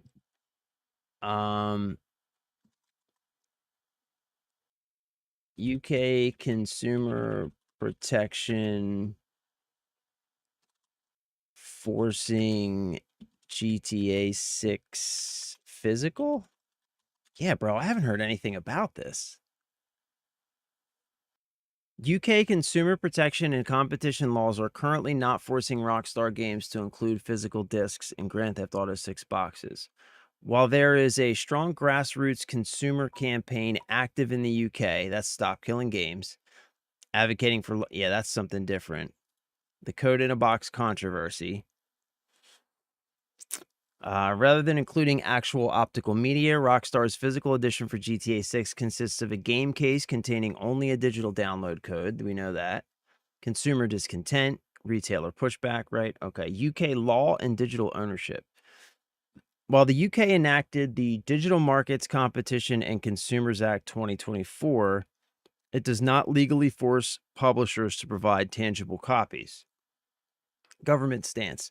The UK government reviewed petitions from gamers asking to prohibit publishers from rendering games unplayable, but officially convert. Yeah, I do know that Stop Killing Games, like last week, took a huge loss in the UK, but officially confirmed that there are no plans to amend consumer laws to address video game lifespans. Yeah, which is crazy, man. Like, I did hear about that, like last week, I guess. Stop Killing Games in court or in parliament or something, they like basically shot down Stop Killing Games' request, which was essentially that publishers just make it so that when they stop providing online support for a game, those games remain playable, which is crazy because that's how games always used to be, right? Like, nobody is asking, and like, I think this is like a huge problem, man, when you have, it's the same thing we were talking about earlier with like the executive class being in charge of the video game industry now, right? Like, we have this group of people who doesn't understand video games at all, doesn't care about video games at all, making decisions about the production and sale of those games. It's the same thing in government, where we have an entire class of people in government making laws about games who don't understand how video games work in even the most like rudimentary capacity, right? Because if they did, they would understand that like Stop Killing Games isn't asking that publishers keep like PvP servers online indefinitely. Nobody's asking for that. All that we're simply asking for, or all that they're simply asking for, not that I'm like, a part of it. I mean, I support it, but I'm not, like actually, you know what I'm saying? All that they're asking for is that like single player components of video games remain playable even after support stops for those games, because we're in a situation now where every game has some kind of online aspect to it, even if it isn't the main part of that game, even if it isn't the main component. There's always some kind of online component these days, right? And what's happening now is we're losing the ability to even engage with the single player aspects of games after support for the online aspect of those games is dropped. And it's crazy because it never used to be that way. Like, it doesn't take a whole bunch of extra effort to make sure that whatever single player parts of your game you have, those parts remain playable after online service for that game has been discontinued. Call of Duty is a great example for this. Call of Duty is unfortunately a great example of all of the just awful shit that's going on in the gaming industry. Call of Duty is a great example for this, right? So Call of Duty has its main campaign. It has zombies mode. Sometimes it used to have like the waves mode, which was like similar to zombies, but only they weren't zombies. They were just, Anyway, they have like the story mode, the zombies mode, neither of which require an online connection to play theoretically. But they are now designed in such a way where Activision has forced a constant internet connection even to access and play those inherently single-player aspects of the game. So now, if you want to play Call of Duty, even if you just want to play the campaign by yourself, you have to be connected to the internet the entire time to do that. Same thing with zombies, right? If you want to just play some zombies, you have to be connected to the internet, which it's like crazy that they would shoot down Stop Killing Games request when these companies are already going out of their way, doing extra work, committing extra resources to building in this always online requirement. And all that Stop Killing Games is asking is that they don't do that. And yet these politicians still shoot this down and say, no, it's going to stay the way that it is, right? Like, it's, oh my God, dude. Like, it makes me so fucking angry. Like, Black Ops 7, right? Long after Activision discontinues support for Black Ops 7, long after the game becomes unplayable online because of hackers and everything, like, go try and play an old Call of Duty game, you're going to get hacked, right? I should be able to fire up a game of zombies and play online with no internet connection at all. But no, we can't have that because these gaming companies, I guess, have so much money tied up in lobbyists lobbying these politicians. Sorry, man. I know that was a side route, but like, it just makes me so angry. So okay. So that's the Stop Killing Games thing. Precedent from the CMA. While the Competition and Markets Authority has investigated subscription renewals, they have not established any rules dictating the physical or digital format of single purchase games. Regional code locking.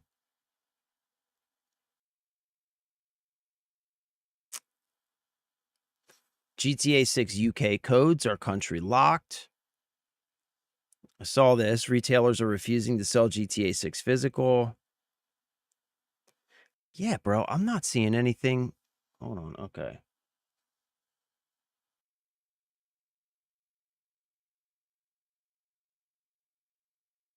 So GameStop is selling GTA 5 in single digit copies due to the digital code situation. GTA 5 or 6? Wait, what? Hold on. GameStop selling GTA in single digit copies. Wait, what?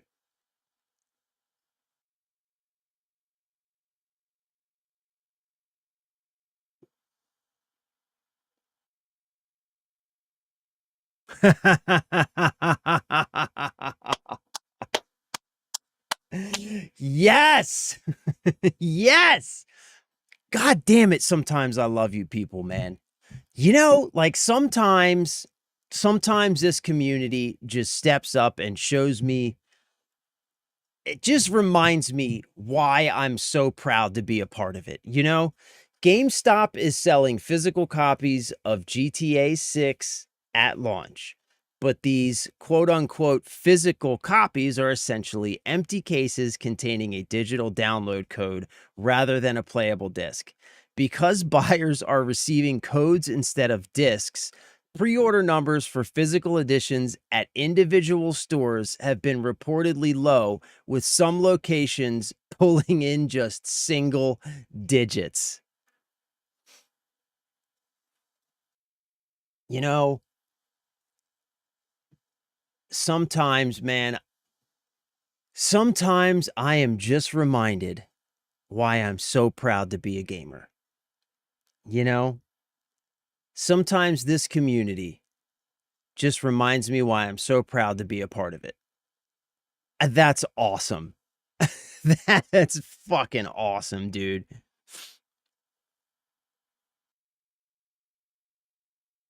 Oh, that's awesome. Disastrous GTA 6 pre-order numbers revealed by store staff. GTA 6 pre-orders opened last Thursday, and it is speculated millions, potentially tens of millions of people have already parted ways with $70 to $100 ahead of launch. That would be $80 to $100, but you know, who's counting, right? However, physical sales of the game are looking to be like a rounding error due to the lack of disc in the box of the game. As spotted by Polygon, GameStop staff have taken to Reddit to voice how badly the pre-order launch has been for them. This could have a detrimental impact on video game stores in the coming year or so. That's awesome, man. Depressing read for disc fans. One employee notes, because the game's physical copy only includes a code to download the game digitally and not a disc, plus no Ultimate Edition is available this way either, pre-orders for the game have been completely disastrous. There was an expectation at this employee's store that it would achieve at least 500 pre-orders on June 25th. That unnamed store received just 5. A single-digit figure. That is all. Fuck. Bravo. Bravo. Bravo, gamers. God damn, I love you guys. The GameStop employee also added that 3 of those pre-orders were down to people only wanting to get the map that is typically found within Rockstar's game cases. There is no guarantee that will even happen this time. The most recent versions of GTA 5 and Red Dead Redemption do not include a map. I didn't know that. I did not know that they pulled the map from recent versions of GTA 5 and Red Dead. This is the first I'm hearing of that. That is crazy. My copy of Red Dead has a map. Thank God for that.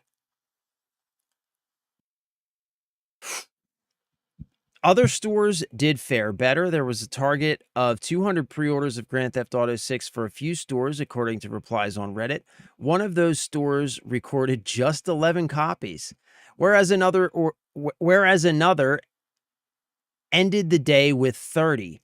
Emails were sent out by corporate requesting staff to really try and get 50 pre-orders on Friday alone. However, customers did not turn up to the stores for GTA 6. I love it. Oh my God, I love it. I love it.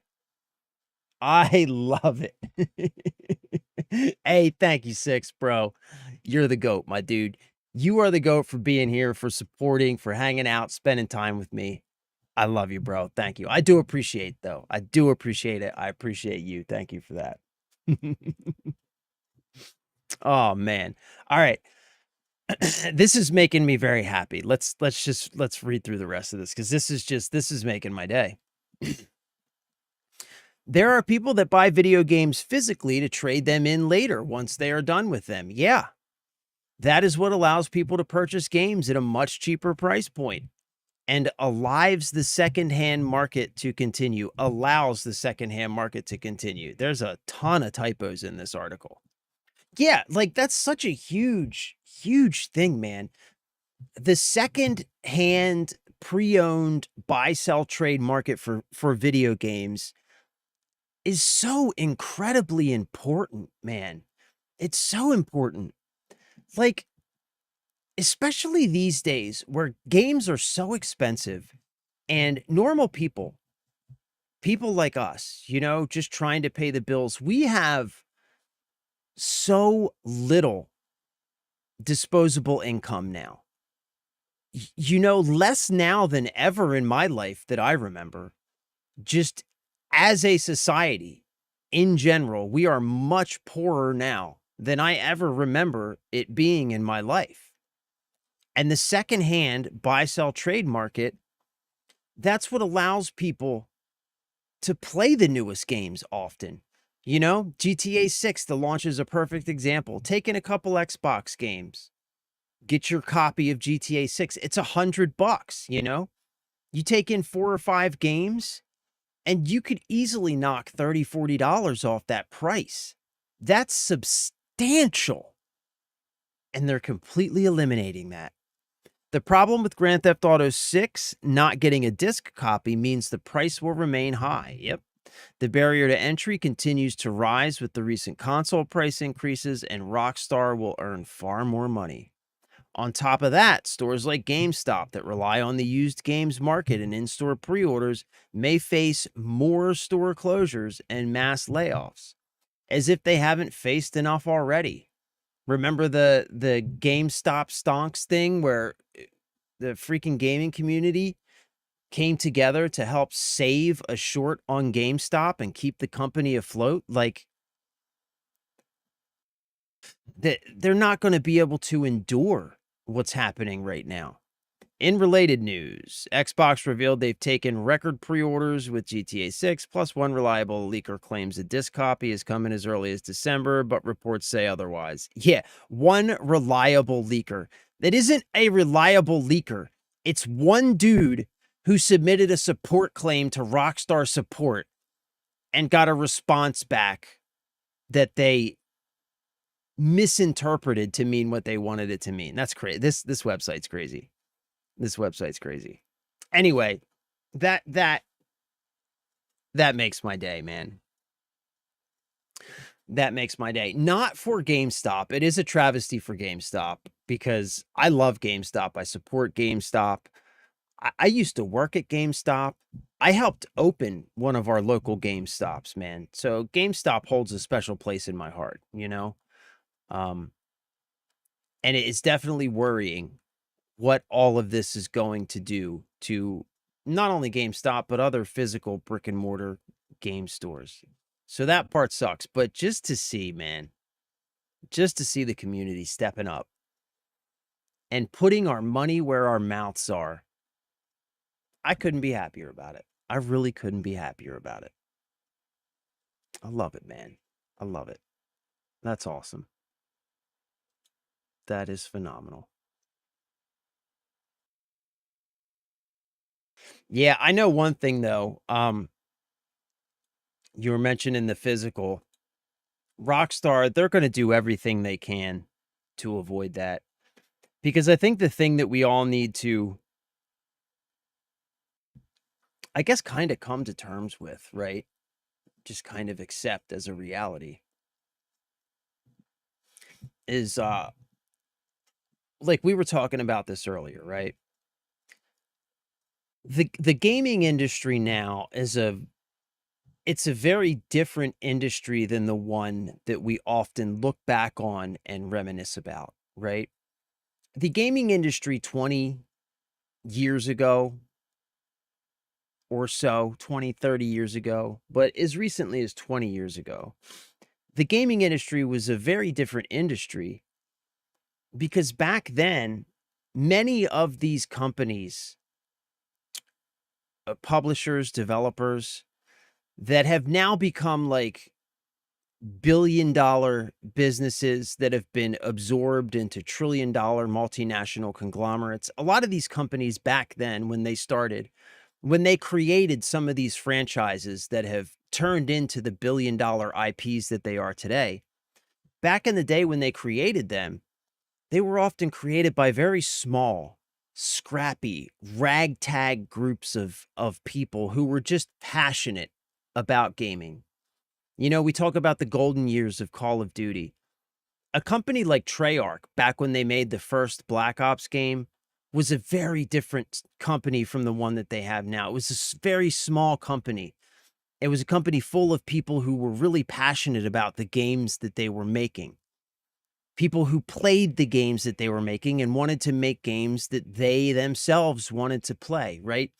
Gaming was very much a labor of love back then for not only Treyarch, but many of the other companies, you know? And since then, because they made these games that were so fantastic due to the fact that they were made with love and passion, those games became incredibly successful. And unfortunately, with that success comes the investors and the executives. And now that industry that used to look like a motley crew of small teams of passionate individuals who really believed in what they were doing has now been transformed and has been taken over by this vampiric executive class. Rockstar's the same way, man. Rockstar is not the same company that it was 20 years ago. And so when we see all these decisions that they're making, it's simply because these decisions are being made by those vampires at the top, those executives at the top. These decisions are being made by people who don't care about games. They've never played games. They don't have any intention on playing games. They're there simply for the money. And so they are making decisions with zero regard for what those decisions mean for the games and for gaming at large as an industry.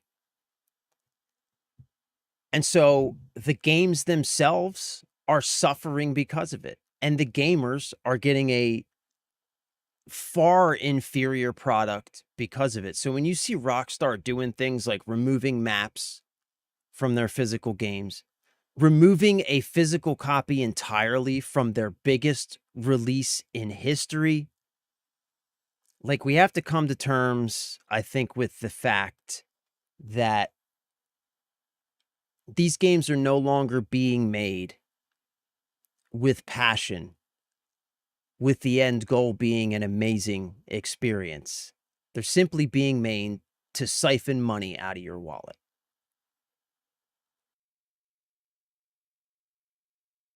And so, regardless of how much backlash we see about the physical GTA 6, regardless of how many people complain about the fact that they're removing maps from existing copies of Red Dead and GTA 5, they just don't care. They just don't care. There's no amount of petitions, there's no number of signatures that they're going to care about. There just isn't.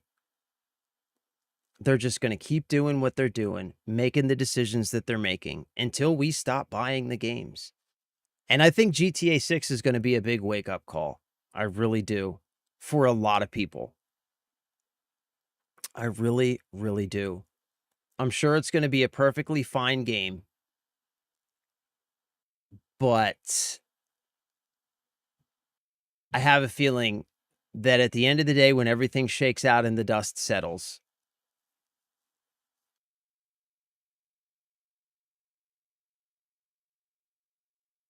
this is going to be the last GTA release that has the cultural impact of the Grand Theft Auto that we remember, I guess.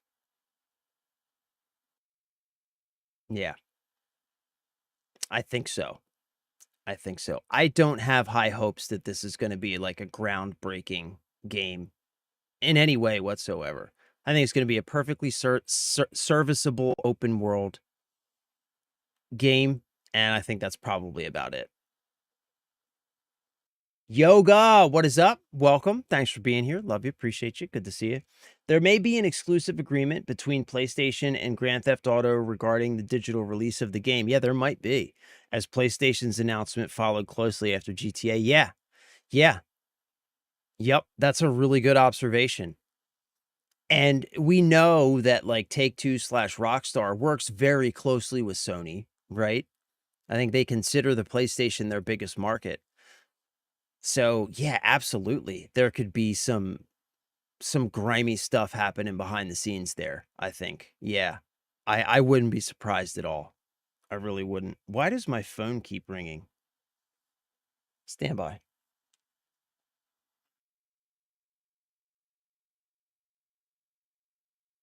Okay, it's spam.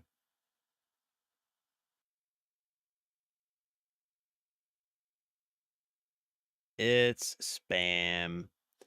It's these credit card spammers trying to get personal information. That's what it is every day. But yeah, man, I wouldn't be surprised at all, bro. I would not be surprised at all if they're in cahoots on this, which is why, you know, another great reason to add to the list of why Rockstar is going to do. The only way we're going to see a physical release for this game is, like you said, if they are forced by law to create one for a specific region. And even if, like, let's say, for example, that like the UK does force them to provide a physical alternative due to consumer protection acts or whatever, right? Let's say they do that. I would expect that in that situation, they would produce as few physical copies as possible, provide those physical copies only to the regions in which they're being required by law to do so, and to also region lock those physical copies to that region. That's what I would expect. Because again, they're not making decisions based on how you and I feel about it as gamers. They aren't making decisions with the end goal of providing the product that we want. They aren't making the decisions with the motivation being that we get an exemplary experience out of it. That they don't care about that at all. They have gone far past that. They're making decisions based solely on the bottom line, numbers on a spreadsheet. That's the only thing that matters. Because that's how these vampires work. And it's unfortunate, man. It's unfortunate because the entire industry is just infested with it. It's also the reason why, like, indie games always feel so different, and why indie games have been doing so well lately. Because indie games, in a lot of ways, represent that older industry. You know, indie games kind of represent that culture of like small groups of passionate, talented people making something because they love it. And you can just feel it. You can feel it in the games when you play some of those smaller excuse me, when you play some of those smaller indie games. You know what I mean? Like, you can feel it from the moment you boot some of those games up. You're just like, oh, wait a minute. This feels like something that somebody cares about. You know what I mean? Like, you can feel that. You can feel that. Yeah, that's it. Hello, we're trying to reach you about your car's extended warranty. Bro, it's like every day I get these calls. It's no longer the car's warranty. Now they're calling trying to convince you that someone is trying to open or use a credit card in your name, and they're trying to get you to give them your information so that they can quote unquote verify that it's not you. It's a stupid scam.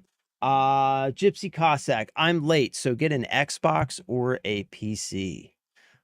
Well, considering Microsoft is raising the price of the 1 terabyte Xbox Series X to $800 in August and completely discontinuing the 2 terabyte Xbox Series X, I would say go for a PC and not the Steam machine. I would absolutely say go for a PC. That I'm now back, like a month or two ago, I said on this same stream, I said that like it's hard for me to now recommend a PC because of the cost of hardware. Now that consoles have caught up and are just as overpriced as everything else, absolutely PC. Because at least with the PC, you get a couple things, right? First, you get built-in competition in the marketplace when it comes to where you buy your games. You can buy on Steam. You can buy on any of the many different publishers, any of their own storefronts or launchers. You can buy on a multitude of different websites, including like GOG, Green Man Gaming, these discount sites. Like you could sail the high seas, you know, like the PC comes with built-in competition. So while the big console makers like Sony, for example, are doing everything they can to eliminate competition by doing things like discontinuing support for physical games, right? That's about eliminating competition. That's about control and price fixing. You know, because once the only place that you can buy PlayStation games, once that's controlled exclusively by Sony, they no longer have to worry about the price of those games. They can price them whatever the hell they want because you don't have any option to buy them anywhere else. The PC comes with built-in options. There's no way that anybody could ever lock down the gaming marketplace when it comes to selling games on PC. It's just impossible. Just impossible. Because anybody can start a service, you know, and there's plenty of them out there. Even Steam, you know, even Steam constantly has to deal with that competition. Because like we were just looking at it, right? Like anytime I buy a game, I could buy it on Steam, you know? We can go look at the Steam summer sale. Okay, let's look at Spider-Man 2. Big game, right? Big popular game. Currently on Steam summer sale for $40.19. I could go over here and I could check Green Man Gaming.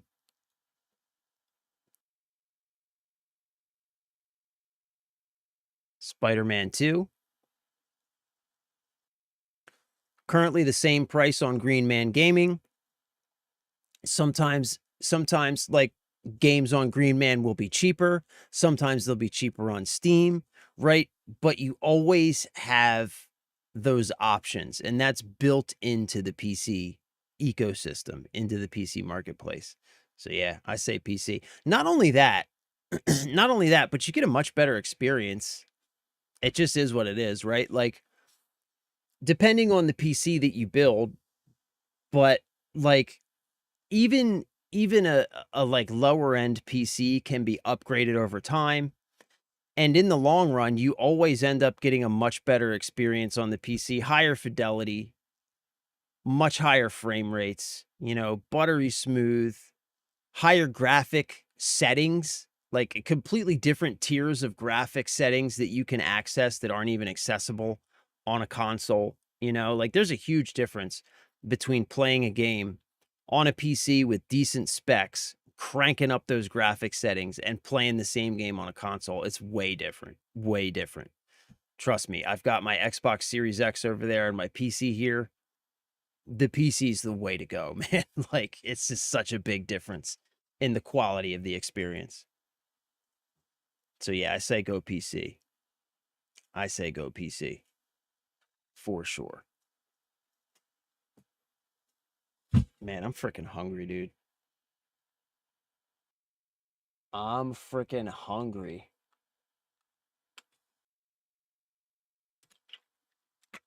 I've got some candy up there. Maybe I'll have a piece of candy.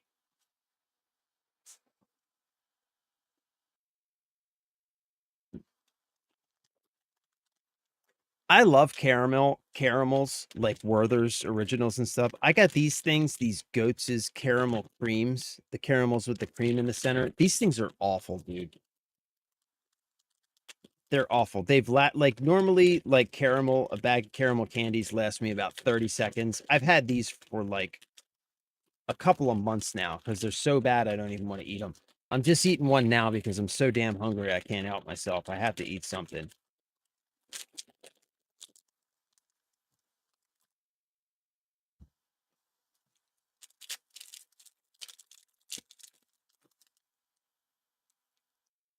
Yeah, like they don't even smell like caramel. It tastes like plastic or something.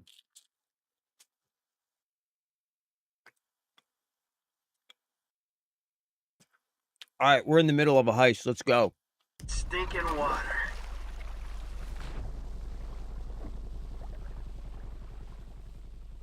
I'm in the drink, T.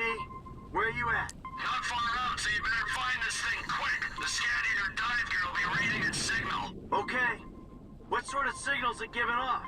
The kind that gets crazier the closer you get. Find it. I'll come in and pick it up.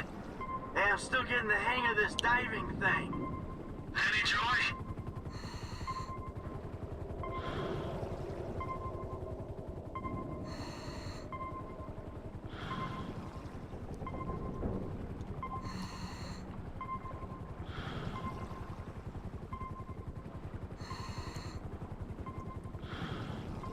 There's a light. That must be it. Is it it, or isn't it it?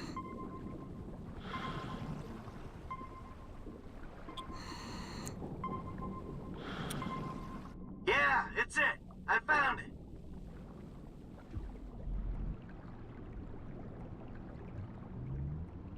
What's up, T? Okay, incoming. Hey, what is this thing? It looks kinda sinister. If we knew what it was, it wouldn't be top secret or very valuable, would it? It ain't doing anything to the water, is it? I'm swimming around in this. Well, it could give you powers, turn you into infinite rage. Man, this submarine is like kind of weird to Take a drive. shower after, you'll be And I fine. can't see jack shit. How did I let myself get talked into this?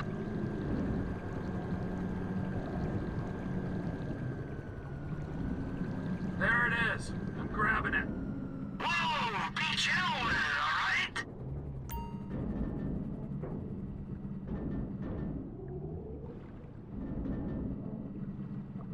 Hey, watch it! I'm right here!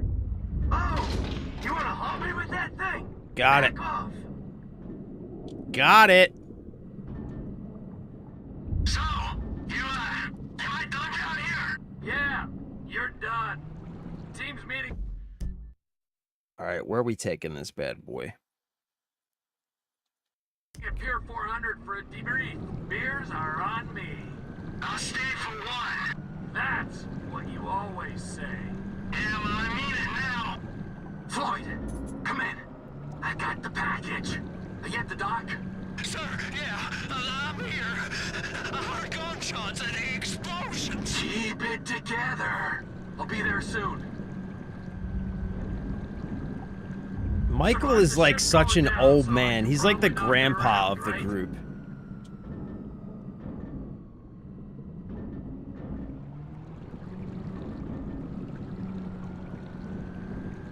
Ooh, it didn't go off.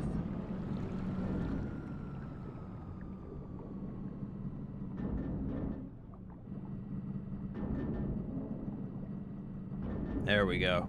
Let's get off the bottom a little bit.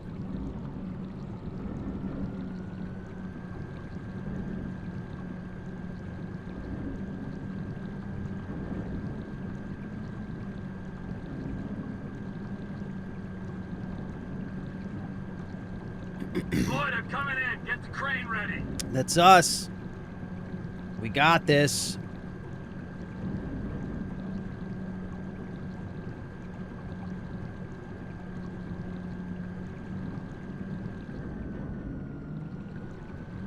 Pull me up. Yeah, boy.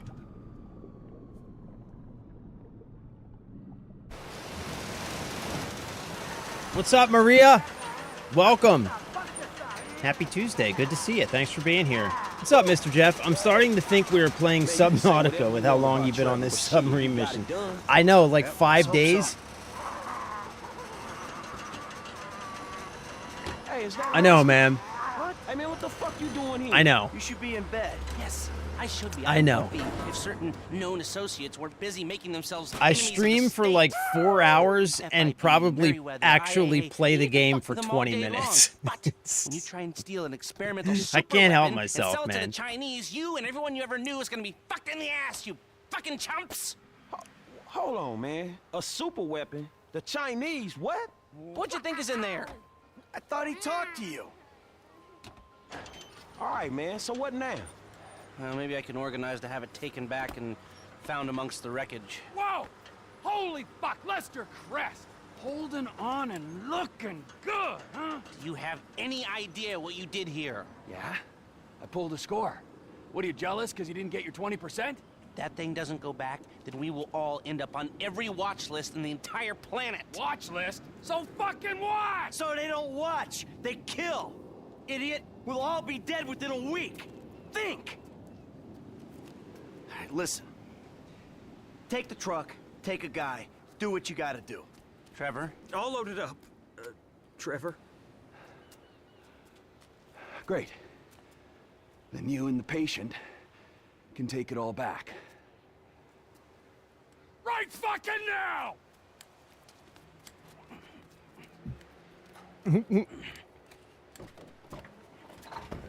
Straight So you mean cheeks, to tell me son. This shit was all for nothing? All Man, for it's the nothing, hood all bro. over again. Fuck. Come on, Franklin. You owe me, Michael. I am owed. What you gonna do, huh? I'll think of something. I gotta get Franklin some work, too. I'll think this. Yeah. Lots of mouths to feed, amigo. Tell me about it. Fuck! Well, that sucks. That is balls.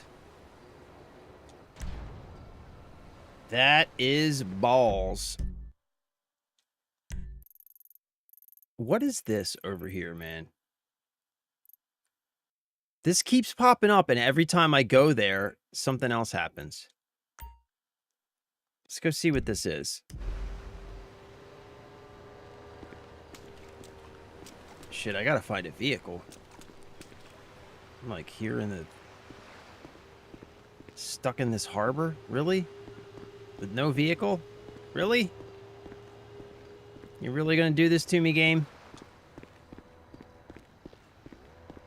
There's some cars.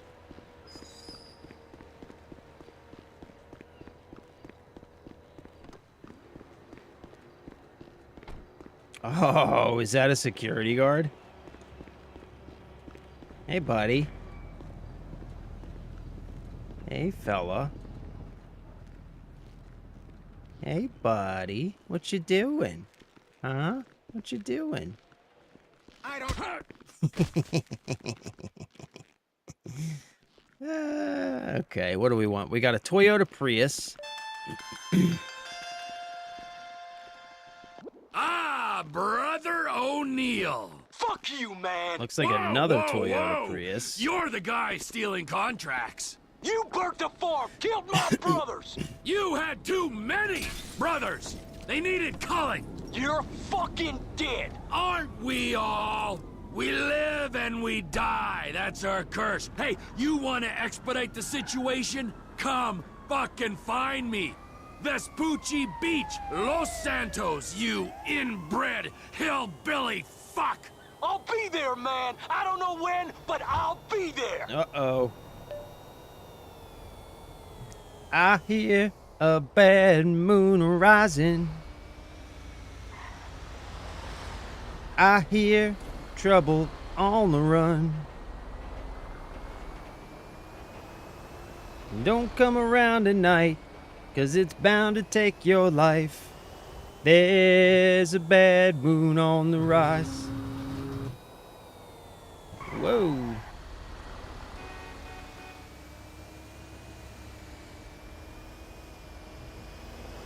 Yeah, this is definitely a Prius.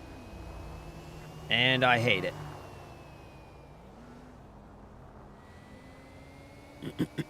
Let's get something different.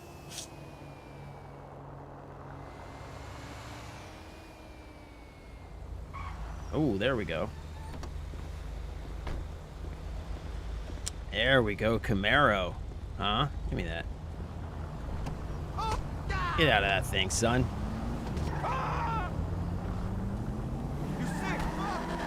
Good Lord above.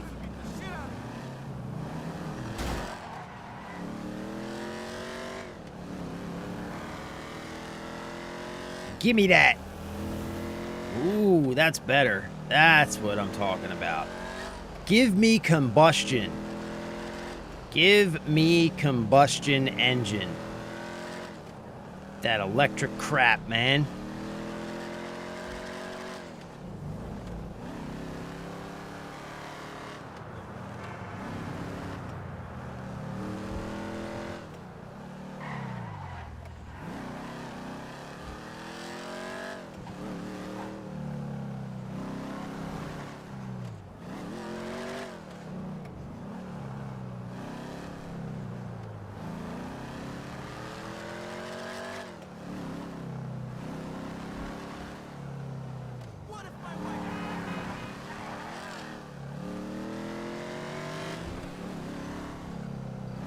Hey, bro. What are you doing?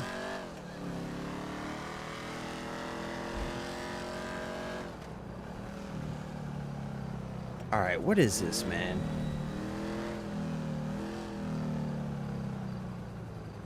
What the every time. What is that? It keeps popping up. And every time I come to it,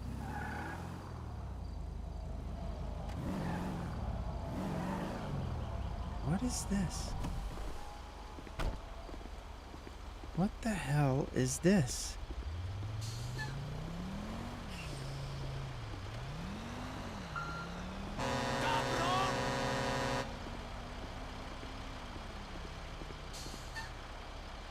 Is it this dump truck? Did you just hit my car, bro? It's those guys. Who are those guys and what are they doing? Okay, hold on.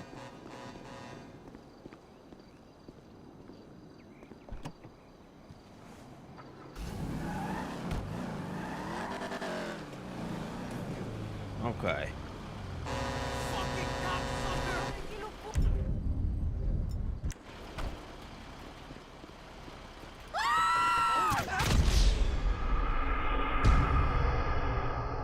Was I supposed to steal the garbage truck?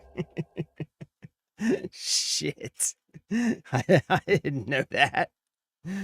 Why am I stealing a garbage truck? That was totally random, bro. What the fuck? Why was I supposed to steal that garbage truck? Yeah, bro. Lester's airing it out, my son. Airing it out.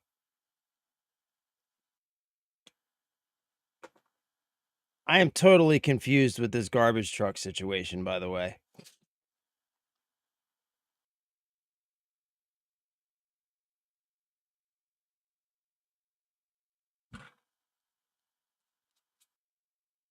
Don't come around tonight, 'cause it's bound to take your life. There's a bad moon on the rise.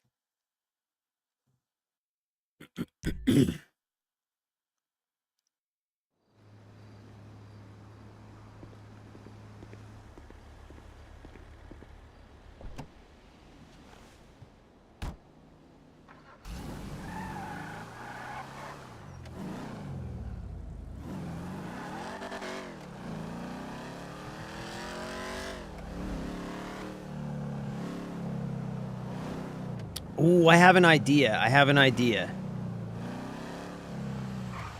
All right, that's us.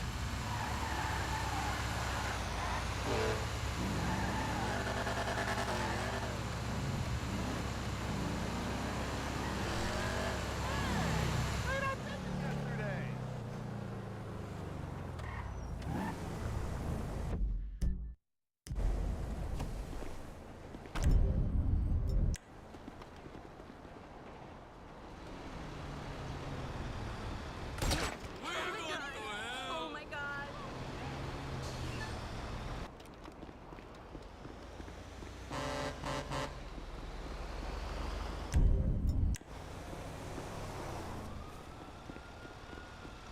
All right, we got the garbage truck.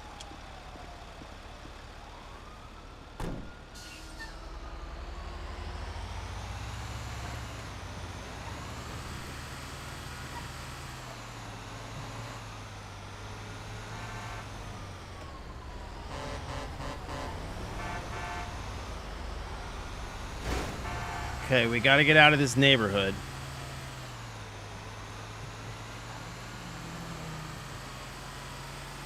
I think I see our way out. We're going to bang it right up here.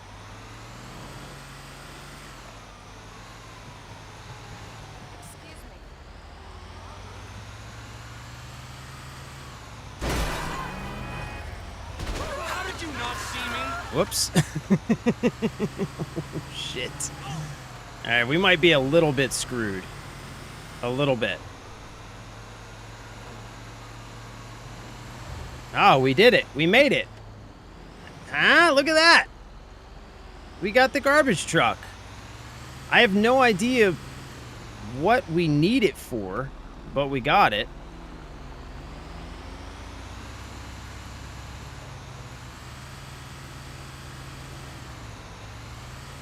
I don't know why we... Why are we stealing a garbage truck? What is happening? Del Perro Fury. Del Perro Fury.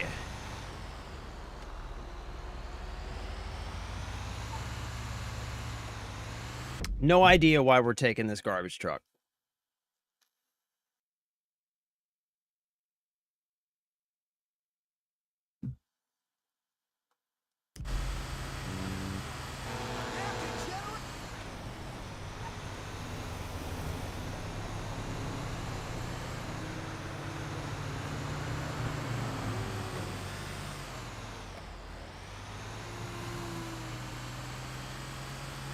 There's a bad moon on the rise.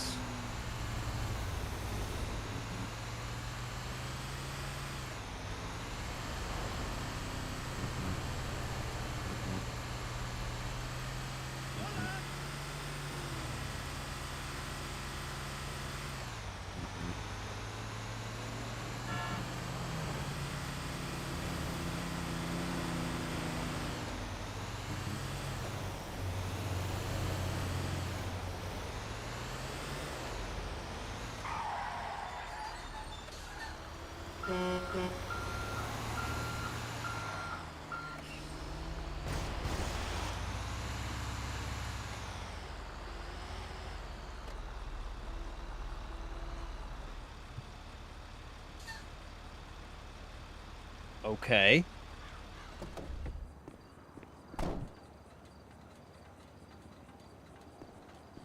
Okay. I guess that's that. What is going on here? Why did we need that garbage truck? Why on earth did we need that garbage truck?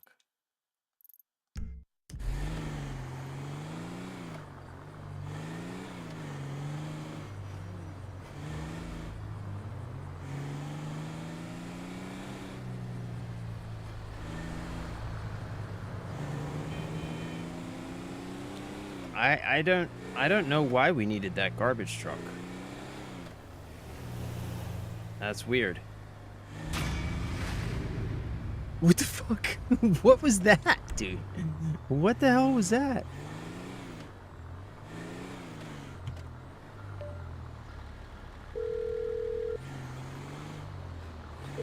Sanitation truck's there now, so don't you bother. Okay, that's What? everything. Come back to the lot and I'll talk you through the plan. When we get the stuff, Steve says we gotta take it to Devin Weston, the guy we met at that interrogation. He's a big investor or something. Anyway, that don't matter. I'll handle the drop-off. Okay. I guess we've got another job to do. Sounds swell. Let's do it. Why I needed to leave the lot and then drive back to the lot, dunno. Just don't know.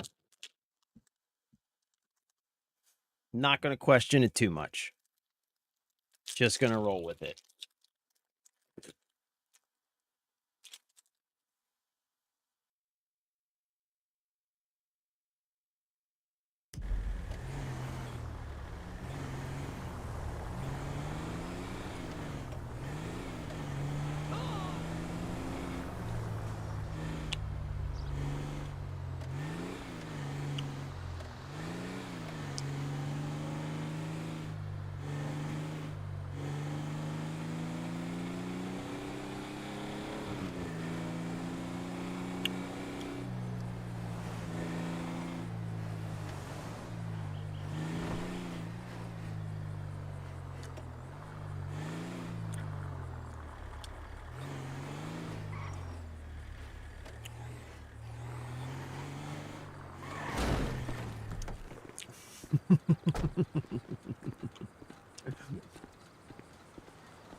So we really finna do this shit?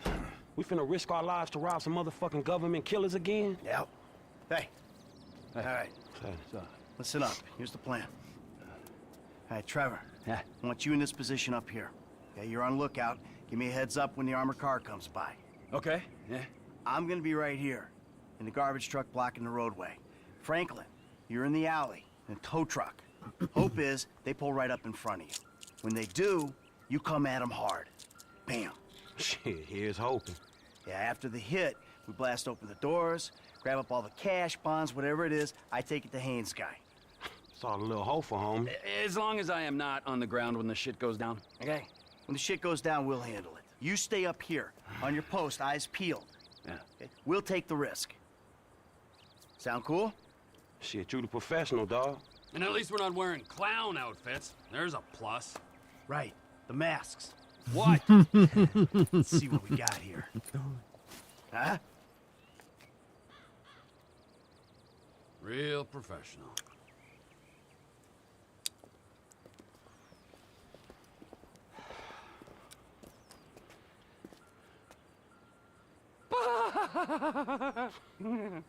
Let's do this. Looking good, boys. Looking good.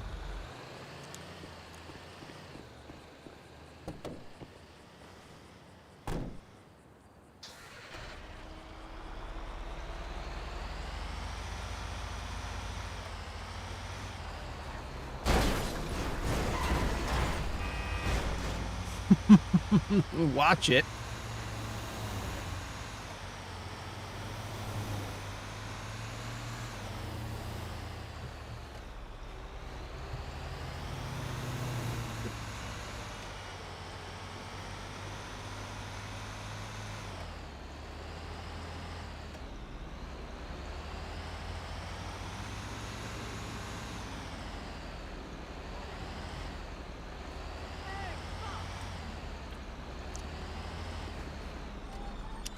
All right, T, I'm in position. What's the ETA? Where are they?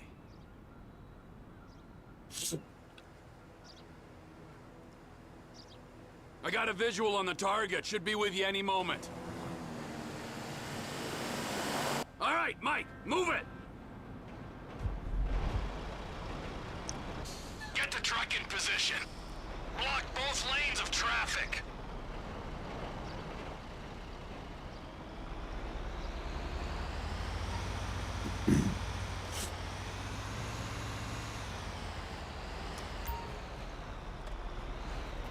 Just stop the truck and keep it stationary. I'm stopped. You're on, F.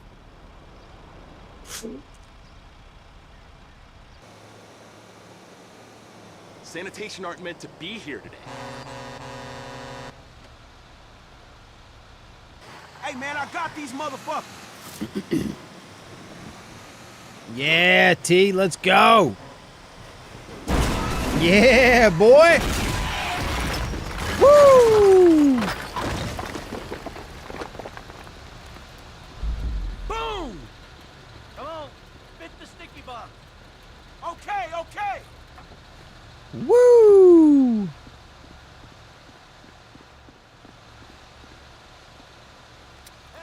Get away from the door. Blow the door. Everyone out, let's go.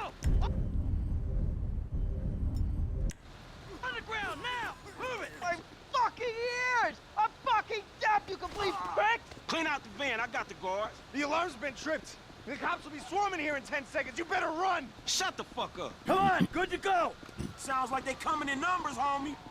They got a panic button, all right. Whole lot of cops on the way. F, you're uncovered by those barriers there. I'll be up here. Fuck. Fall back. We'll never get out of here. We gotta hold position. Hey, man, we sitting ducks right here.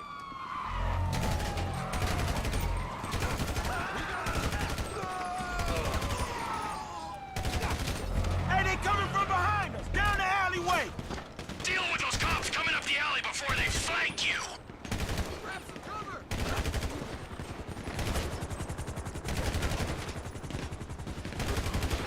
F, I got your back. Just let me know. I'm up here watching over you boys. Well, one of you more than the other. Hey, it's them or us. We put these cops down, and we move on. Hey guys, I got a little gun up here in case you need me to wade in. F, I'm here to help. Hey, me too. Right up here. Fuck you, dog. More cops coming from the front now. Get your ass down. Front side. More guys coming. I'm on them. Hey, when we bailing out of here? Oh, shit. LSPD sniper team on the roof opposite you, just to the right. You gotta take them out, T.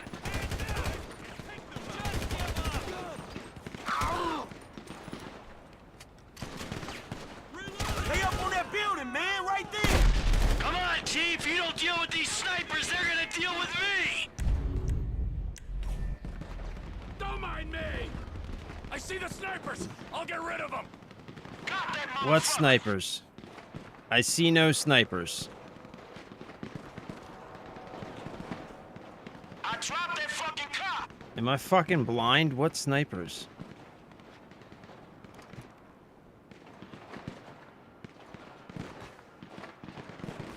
All we gotta do is ride this out. Roof, opposite you, T. Snipers, deal with them. Up there, man, on the roof. Where? Should've let us go. There's no fucking snipers, dog. Weather the storm, hold tight. There are no fucking snipers. Hold them back. Like, what the fuck? There's no fucking snipers, bro. Charlie's here. This one's out of it. They're bringing in the sniper team, T. Take them out, man. They up on that building, man, right there. There's no fucking snipers, bro. Hold them down, catch them on the back foot.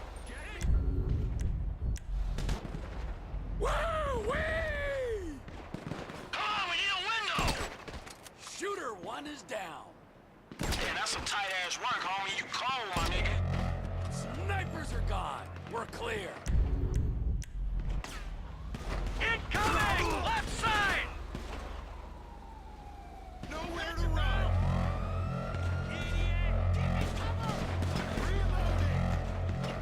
Clear! Clear! You're dead. Cover! Officer down! Bitches all over the place!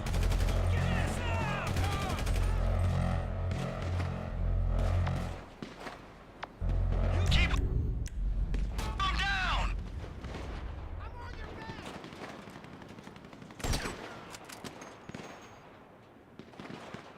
Yeah, man, fuck you! Where am I supposed to be shooting with him, man? Hey, he masked! What? Jesus Christ. I mean, really? Just hold on!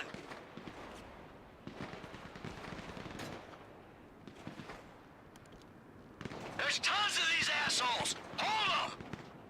This is fucking dumb as hell, dude. This is so stupid. And it keeps putting me back here. Hey, when these motherfuckers gonna thin out? Hey, they got gunmen in that chopper! I'd get rid of them quick!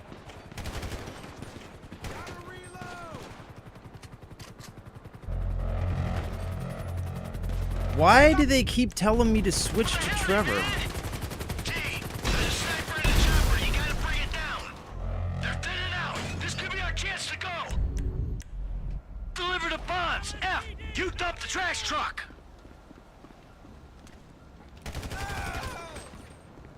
If the government don't need me no more. Hey, man, shit, you look after yourself, dog, all right? What's up, babe? I'm ready to move stuff. How's your chat going? It's fine. Mm.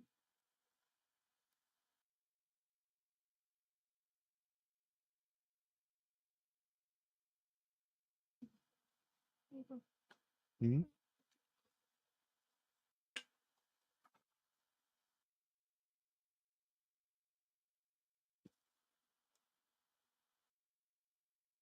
Nothing. What's up? You can just take them inside if you want.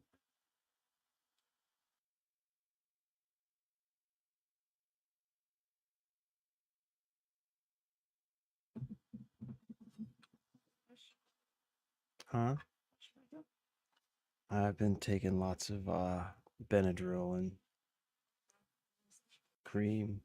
Yeah, it's still pretty bad.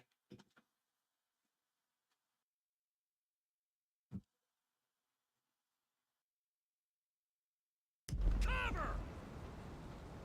LSPD! Freeze!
Little pricks and butt lovers. What?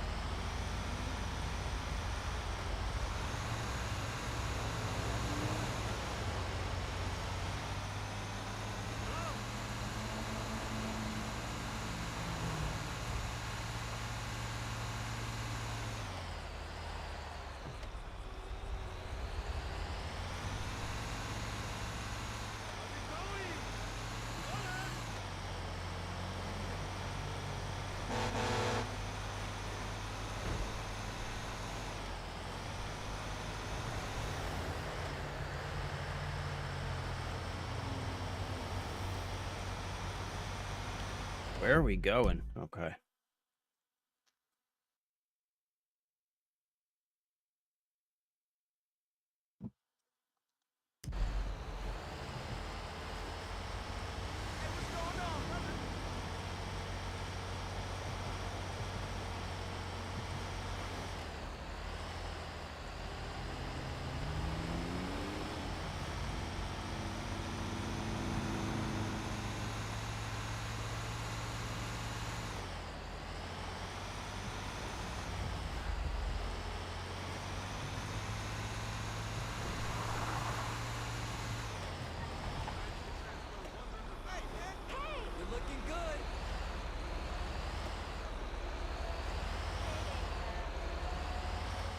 Oh, this is that car I stashed.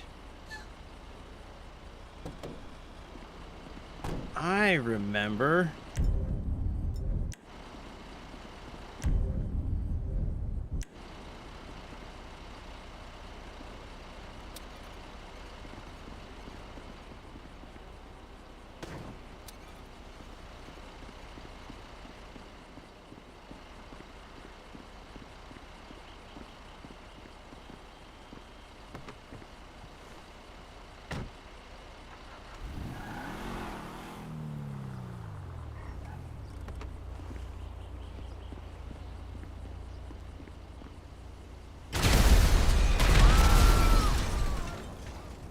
All right, that worked.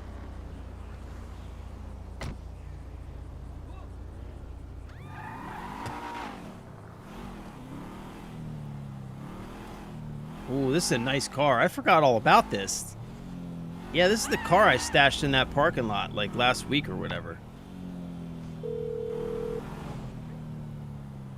Everything cool? Yeah, man, shit, that trash truck is trash, dog. You good? Nice work. I'm about to meet this guy. I'll tell you how it goes.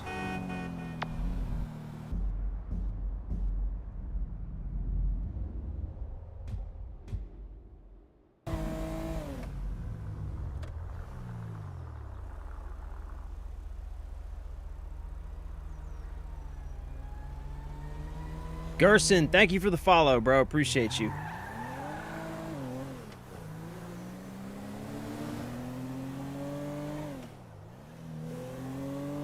This mission was a little bit weird, man. I totally forgot that we were even doing this mission. I thought all that setup we were doing was for the submarine mission. I guess it was for this one. I'm so confused about what's going on in this game. Gotta be honest. Very confused. Got a package for Devin Weston. Package for Mr. Weston. Come on. Lextronical, yes I did. Actually, I've got an Xbox, so I don't even have PS Plus. I'm telling you, you know. I don't give a I never had it to begin with. There you go, there you go. Boom! So long, motherfucker. Did you cancel your PS Plus? Devin Also, Weston. welcome. I remember you. Welcome. The weekend interrogator. Thanks for being here. I love you. I appreciate you. Hey, hold on. We're not done here yet. I got a job for you, bro. 5 top quality scores. Big ticket cars. Major payday, bro. Sounds great. I got just the guy for you. I'll put you in touch. No. I don't want just some dude. I want you. I want your crew. I want pros on this. Yeah, I don't give a fuck what you want, pencil neck. I'll let them know you're interested. I guess I just got you figured wrong, man. Hey, what's the figure? Tell me something. You like football? I got a stake in a sports investment venture. You like the market? I got some funds you can manage. Name your poison, man. I just like sitting around watching old movies. Oh, there we go. How about I hook you up with Solomon Richards? Bullshit. Solomon Richards, the movie producer? Yeah, he's retiring, man, and I'm doing a finance deal for his studio. Michael's like, I will make this I next liked just as him soon in the as beginning you. of the game, but I don't know. He's kind of like turned into All right. like a bit of a Man, tool. You know that? Solomon Richards. He's kind of turned into a bit of a tool. Kind of Have a a good one, douchebag. boys. Trevor's the man, and Franklin's like rock solid. Michael's just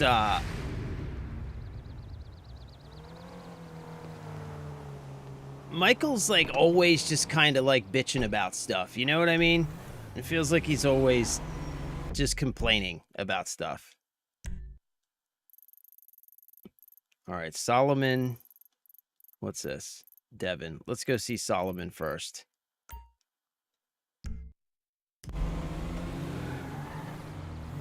I hear a bad moon rising.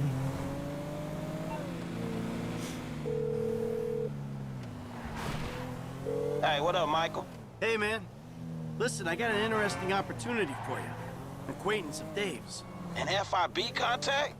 Are you joking? Relax. The guy's private sector. Very wealthy.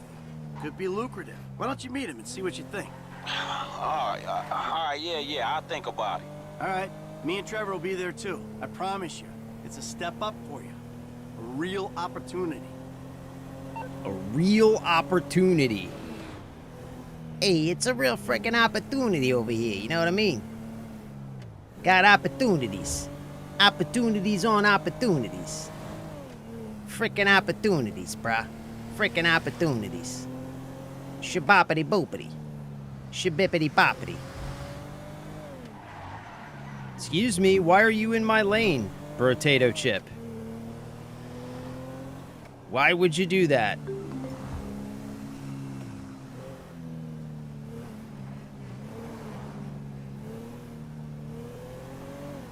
Damn, Molly, relax.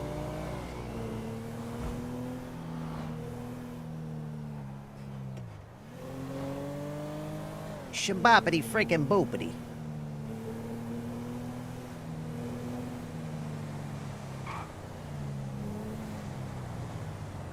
Ooh, I like that car.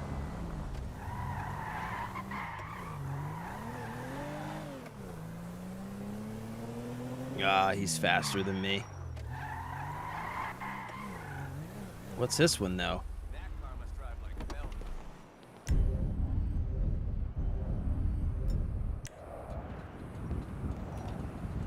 You know what?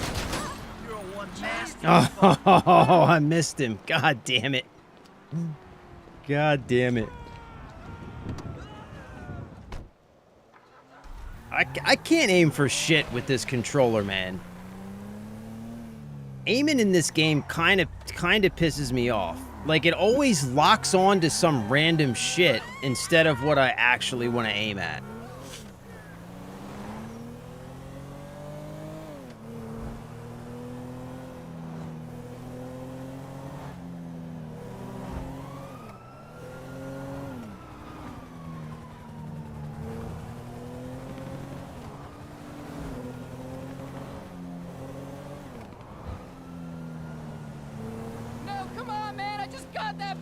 That asshole took off my bike!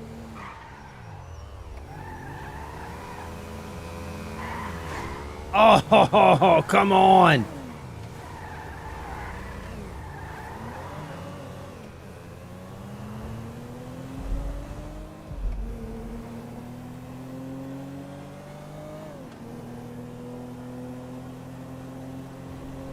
Oh, come on, you fucker.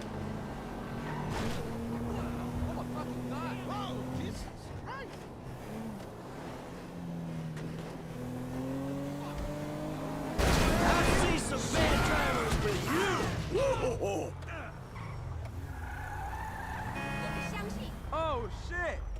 Screw this. This shit ain't worth it.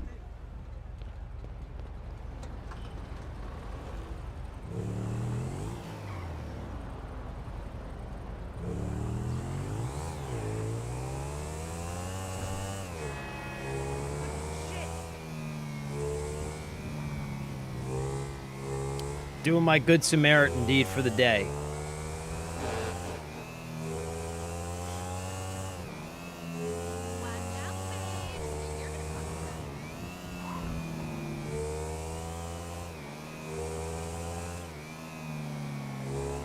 So can't nobody ever say that I didn't do nothing good. Oh, thank fuck you got it. Thanks, man. Seriously, you saved my ass. There you go, buddy. You're welcome.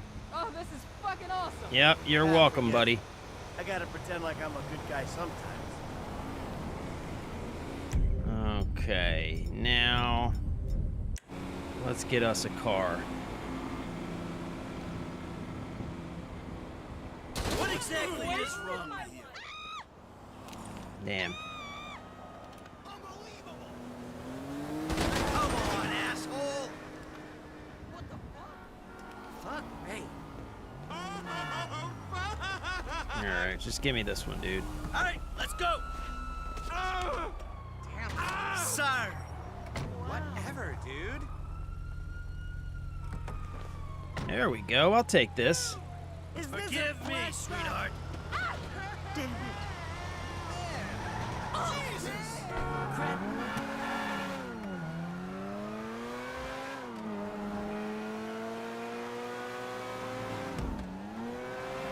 Ooh, that's what I'm talking about. That's what we needed.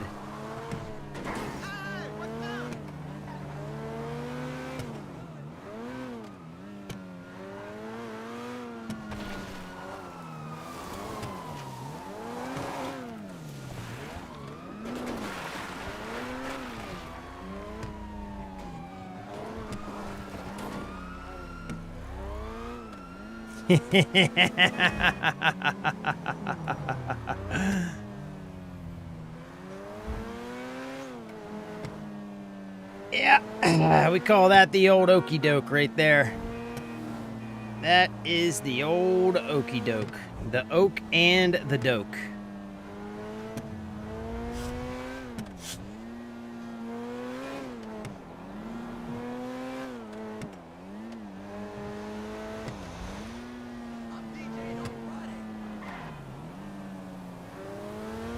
Damn, this is a fucking baller ass car.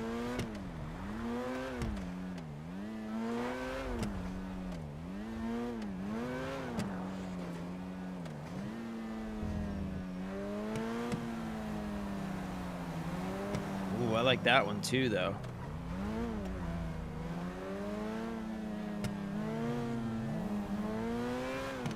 Shit!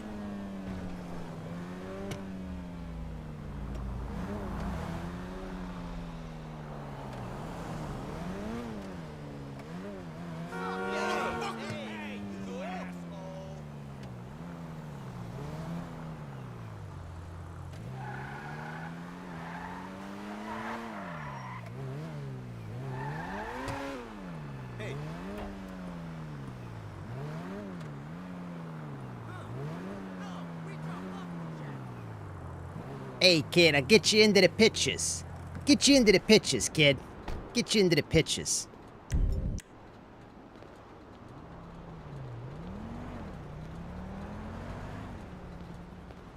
Come on, you piece of crap.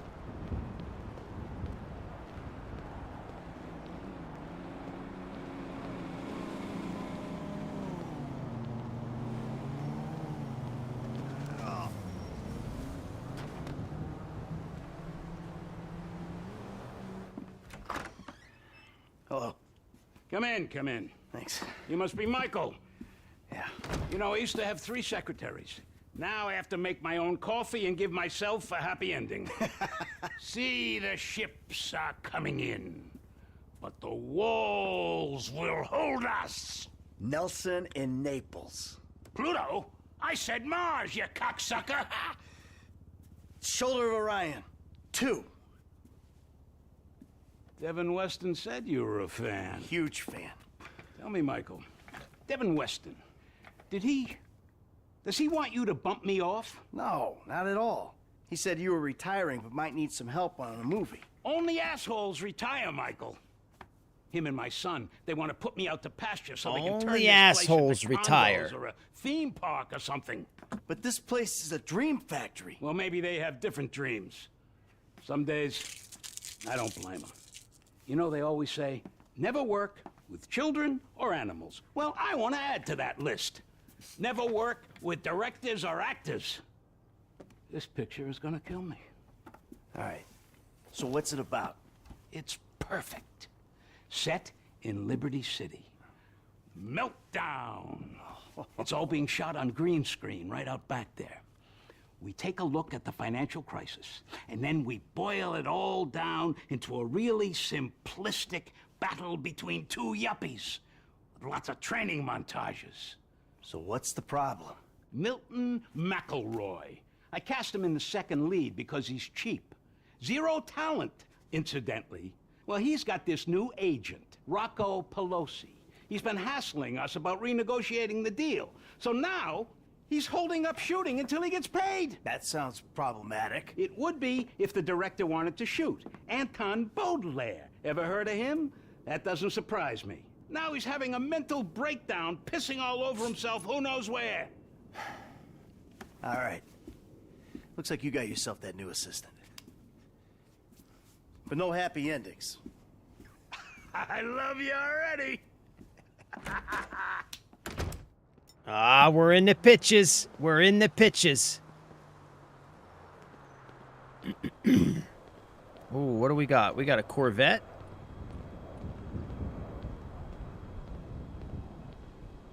That's a Corvette, right? That kind of looks like a Corvette. We got the car we came in.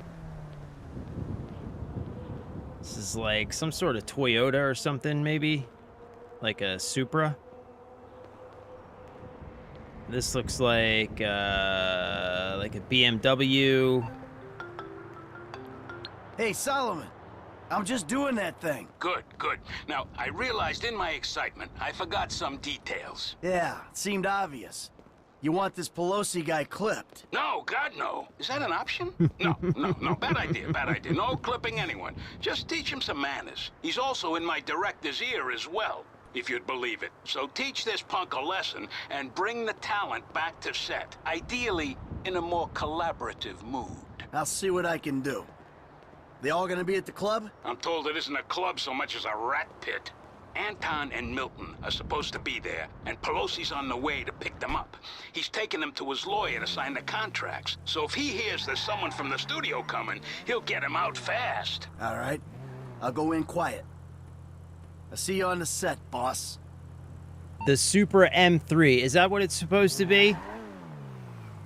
It's pretty fucking dope. I was gonna take the Corvette, but I don't know. I think this is better. It is pretty fucking baller.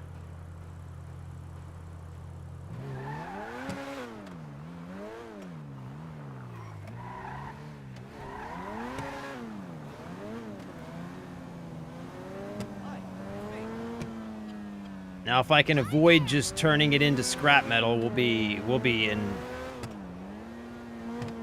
some sort of good shape.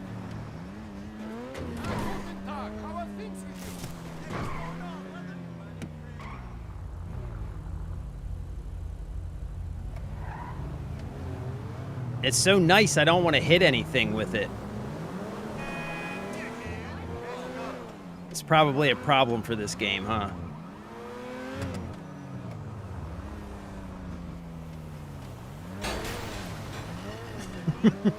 No, whoops. Alright, well.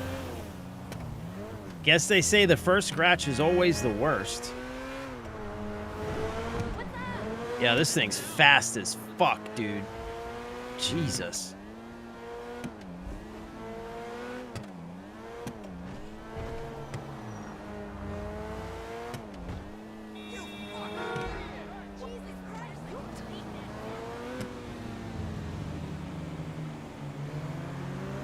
Bruh. Fuck's sake. Oh, you fucker. Come here. Come here. Hit my car. Come here.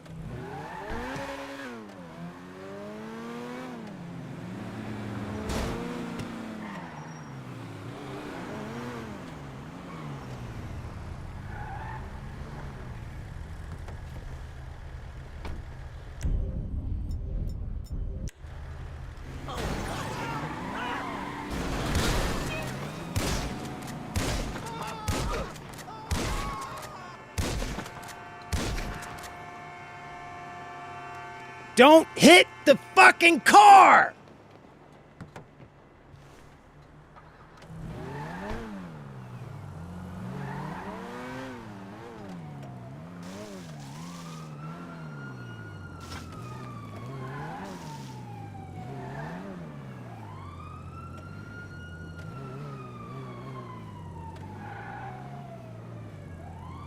think we're good. We'll just hang here for a second.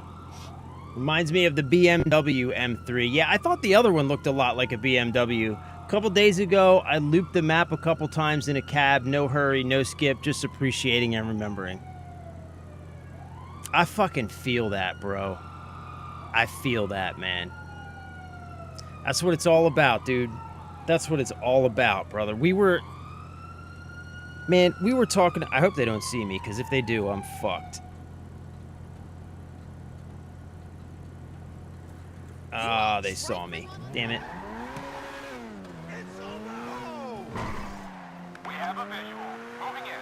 We were talking about it, like, just a couple minutes ago, man. Like, the gaming industry has changed so much, you know? And it really used to be about the love for the games. Like, even the people making the games, you know? Like, back in, like, not even that long ago, it's like, games feel like they were made for people who love them, by people who love them, and it doesn't feel like that anymore. You know what I mean? It just doesn't feel like that anymore. It feels like now games are made as a commodity, you know, with no love and care in them. But, like, you go back and you play these old games, man, and why is every time I turn around it tells me to go a different direction? You play these old games and you just, I don't know, man, you just feel it, you know? It gets in your bones. It's like revisiting an old neighborhood or something.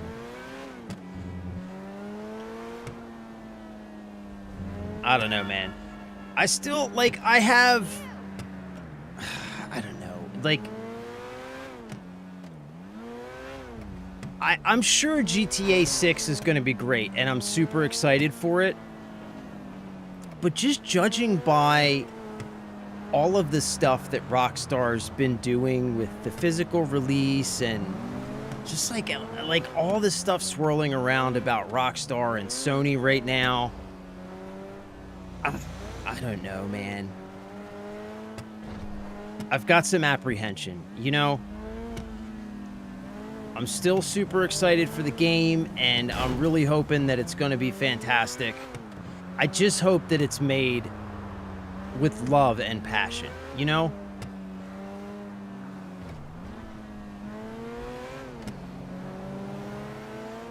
I mean, 14 years in development, it damn well better be.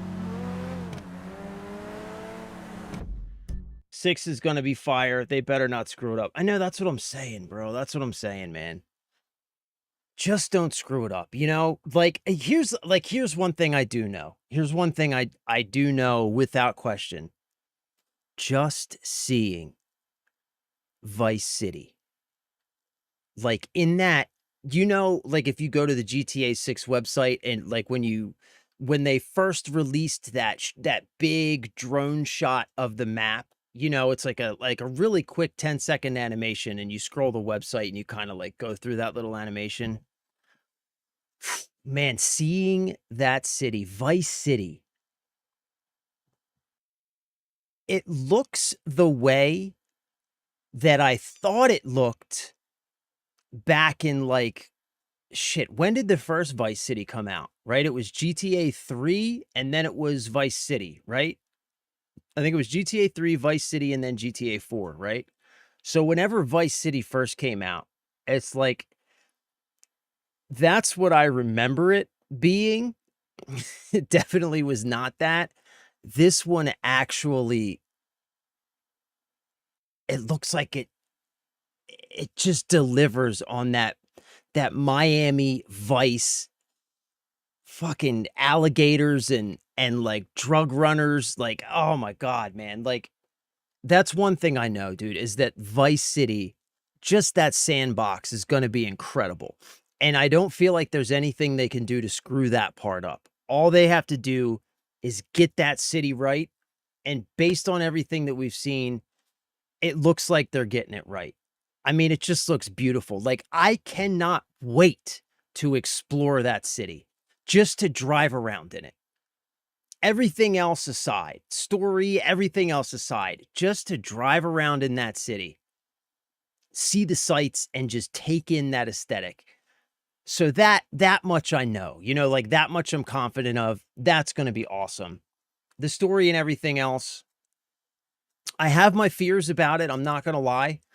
You know, we've talked about it a lot on this channel. And when you consider like the stuff that they've done for GTA Online, the stuff for Red Dead after launch, like there are definitely some things to be concerned about, I think. But, you know, I don't know, man. I'm maintaining a positive attitude, and I know that just Vice City alone is gonna be amazing. So, you know, regardless of anything else that happens, that'll be worth the point of entry. Question is, like, man, I feel like I want it. Like, I feel like the Ultimate Edition is the obvious, like the obvious choice. But then at the same time, it's like $100. So I still haven't pre-ordered mine yet because I still haven't decided which edition I'm going to get. I think I'm probably going to get the Ultimate Edition just because it feels like that's the complete game, but I haven't decided yet. Yeah, man.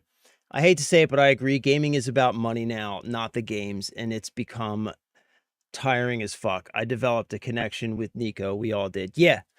Yeah, bro, exactly. Like it's like, you know what happened, right? Like gaming, like when you look at like all of these like billion-dollar IPs that we have now, you know, whether it be Call of Duty, Grand Theft Auto, whatever, right? Pick your poison, right? These really big IPs, these pillars of the community, you know, Halo is another great example. Like these really, really big brands, these really big IPs that like kind of represent different sort of genres of gaming. When you take a look at the industry when those games were created, the companies that made those games, like the Treyarch that made the first Black Ops, was like a tiny little ragtag group of scrappy developers who were just full of passion and love for the thing that they were making. They were gamers at the core, right? They were gamers themselves, and they just wanted to make a kick-ass game that they wanted to play. Like, translate that to any IP. Translate to the original Rockstar crew that made the original top-down Grand Theft Auto, right? Like, they're just gamers who wanted to make something awesome. They wanted to make something they wanted to play. And World of Warcraft is another great example, you know? Like, those guys have talked about when they first started deciding even to make World of Warcraft, they were all playing, like, EverQuest. And they would just like sit around and talk about EverQuest and talk about ways that like things that they thought would be cool in the game. And they just took all that stuff and just made it, right? So that's what it used to be. But because they were making these games that they loved and cared about, they were also making games that we loved and cared about. So we bought those games and they became enormously successful. And like with anything, like with any industry, and this is a big, like the main problem, I think, with just everything as a whole when it comes to the consumer marketplace these days, as these games became very profitable and very successful, in come the investors, in come the executives, the blood-sucking vampires, right? Who come in only for the money. They don't know anything about games. They don't care about games. They've never played games. They never plan on playing games. They know nothing about it, care nothing about it, right? And they come in for the money. And they come in promising all this and, we'll give you all this money. We just want to, you know, be a part of this and help you make the next great thing, et cetera, so on and so forth. Fast forward, Now all of those blood-sucking executive vampires, now they're all at the top, and they're all the ones making the decisions about the games that we play. They're making the decisions about what games get made, what games don't get made, what content goes in the games, what content doesn't go in the games, what's the story going to be about. They're making all of the decisions, and they're making decisions from the perspective of profit, the bottom line. That's all they care about. They don't give a shit what kind of experience you get as a player. They could care less, right? Like that never comes into the conversation. The product that you get as the person who loves these things is never considered. Not once, not at all. They don't care. And that's how you get where we are now, right? Like where Rockstar, the company that makes what are, I think, widely agreed to be like some of the best games ever made, right? The company that makes some of the best games ever made is now shipping their biggest release in history with no physical disc and no map in the packaging. Like, bro, I just learned today, I didn't even know this. I just learned today that they took the maps out of new, like if you were to go and buy a copy of Red Dead Redemption or Grand Theft Auto 5 right now, if you were to go into like GameStop, pick one off the shelf, buy it brand new, did you know there would not be a map inside? Like what? And I know people will say, oh, where there's a map in game, blah, blah, blah, blah, blah. Like it's not about that. It's not about that. You know, it's about having that physical thing, being able to open it up and look at it and just hold it in your hands. Like I remember, I was talking about this earlier on stream. Bro, I remember playing Lunar the Silver Star back in the day when I was a kid. I remember I had the map because that game, it didn't have a map in world, right? I remember having a map, the map that came in the case hanging on my wall behind me and a notebook by my side and playing that game with a physical map to navigate and a fucking notebook to take notes. Like, I'm just saying, man. The Top Town GTA 1 was so dope. I'll be sad if 6 doesn't have the GTA spirit. I'm not pre-ordering, but if you don't get Ultimate, don't buy it at all. Yeah, I think I'm with you on that. I think I'm definitely going to end up getting Ultimate. But that in itself right there is kind of the statement that I've made a couple shorts about this, man. Like, and people have like really argued with me about this. But like, my whole thing is like, I'm not saying... Like, I think $100 for what we're expecting GTA 6 to be is absolutely a fair price. It's supposed to be like one of the biggest games in history, right? $100 is a fair price for like one of the biggest, most anticipated games in the history of gaming. Fair price. So why release an $80 version that has a ton of content taken out of it? Like, that just seems shitty to me, you know? Like and that's what I mean when like I can look at a decision like that and I can know that somebody who loves games, loves the thing that they're making isn't going to make a decision like that, right? Simply, and that decision was simply made so that they could say, well, technically Grand Theft Auto 6 only costs $80, technically. But who's going to buy that version when you lose out on a huge chunk of the content if you buy that version? Like, it doesn't technically cost $80. It costs $100. Just release the game at $100. You know what I'm saying?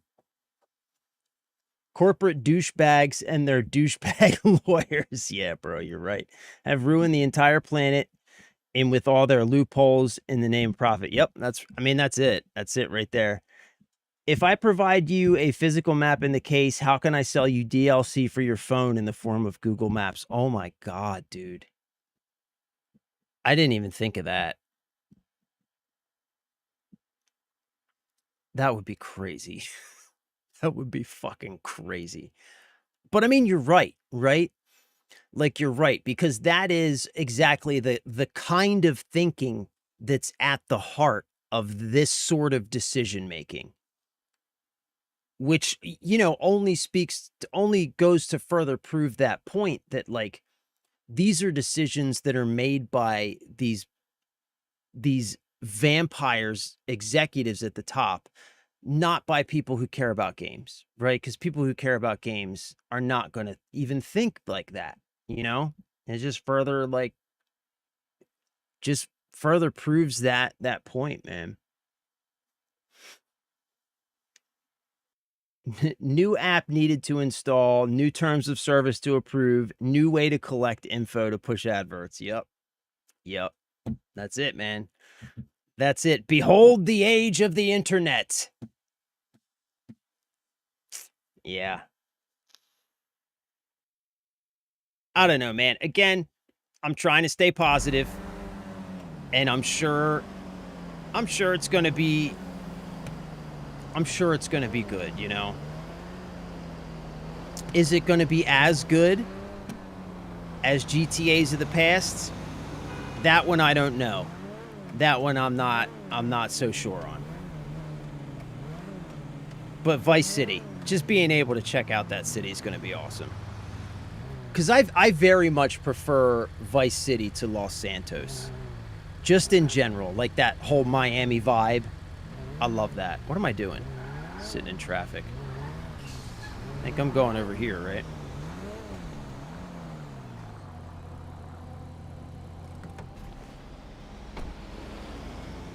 Am I going in this club or something? You. What?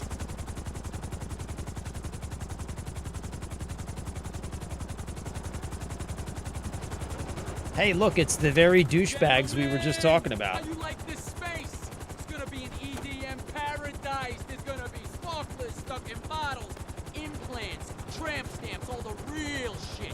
That's Pelosi Entertainment. Now give me a minute here, just a minute. Gotta go grab something inside. Johnny, we nearly got the club. This fucking dude. Now you take care of these guys. Pink V-neck and a leather jacket. That is a look right there. That is a look. All right, so what do I reach the helipad without alerting Rocco? Oh, this is going to be a thing. Where is the helipad? It's up there.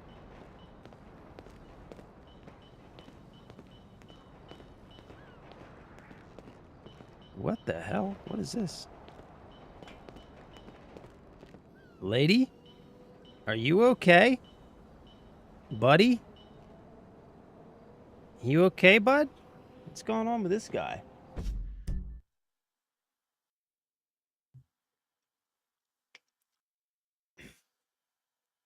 No, Spider, it's not coming out on PC. A year later, right, Cryptic? They're releasing it a year after the console release on PC, I think. I'm not going to buy it on console. Yeah, I mean, look, bro, like, I definitely get that. I definitely get that. I mean, I've got my Xbox. I love my Xbox. I'll tell you one thing, though. Like, I will say this, right? Like, I want to get it and I want to play it on the channel, obviously. So I want to get it when it comes out. But that said, man, given that there's not going to be a physical release,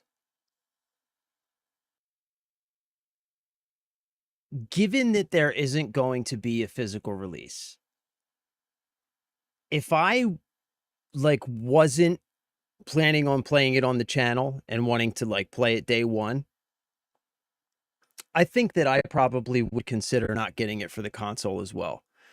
Because one of the big things for me about buying games on console, I've said this before, is getting physical. I don't own digital games on my console. Like, when I get games for my console, I get physical games. Like, that's part of, like, I've got a PC, right? If I want to buy digital, I can buy on the PC. So when it comes to getting a game for the console, and even before I started gaming on the PC, I still have always bought physical for my console.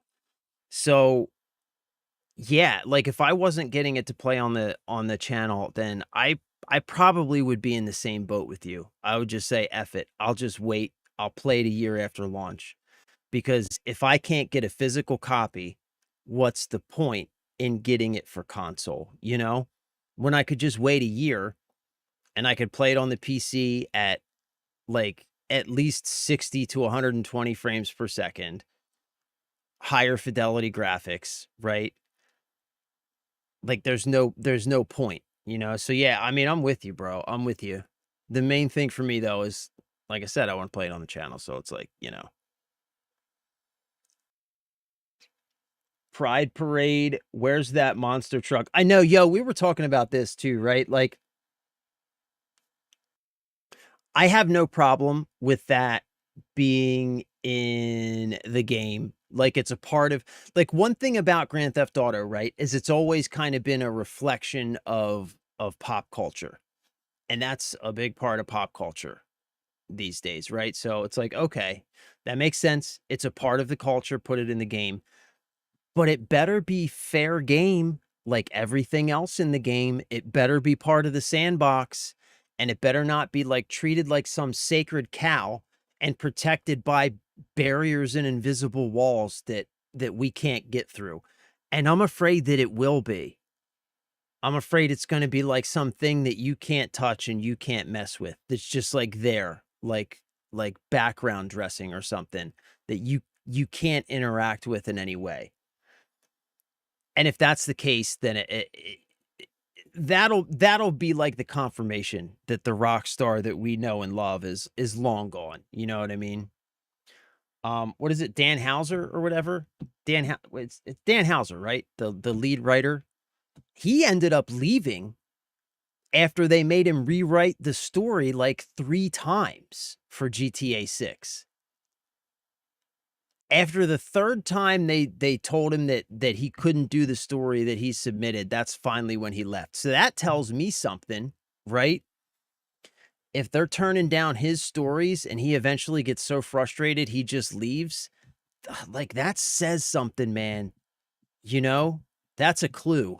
That's a fucking clue, bro. Is all I'm saying.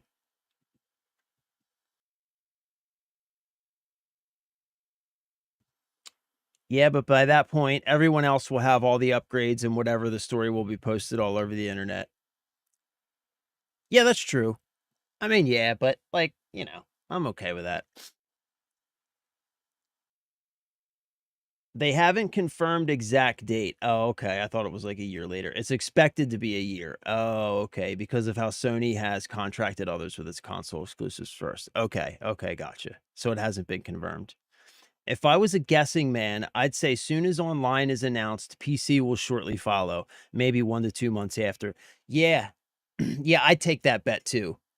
Because the PC market when it comes to GTA Online is freaking huge. They're not going to want to miss out on that.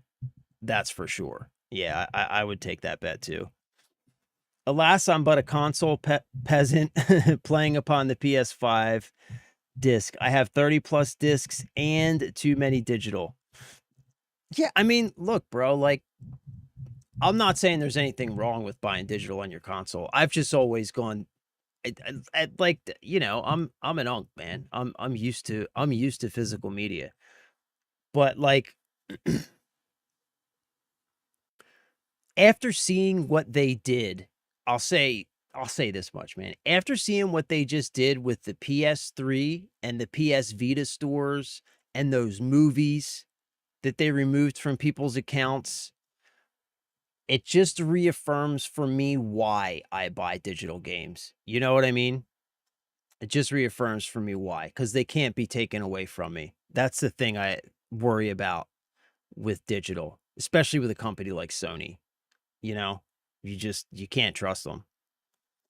Regarding the blocked content, I expect it to follow similar to how COD handles the Battle Pass free tier to premium. You'll receive a prompt to buy the DLC to access the store or gain access to that hairstyle. Yeah, you know what's going to happen?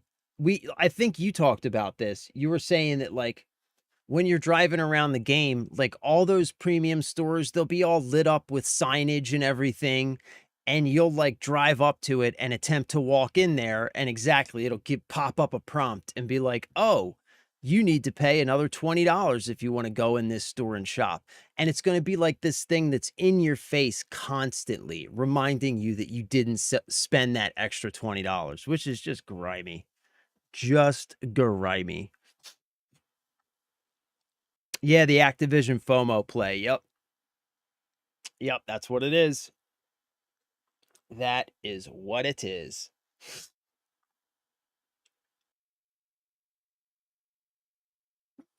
Which it's never good to see anybody taking influence from Activision. You know what I'm saying? That's never good, bro. Never good.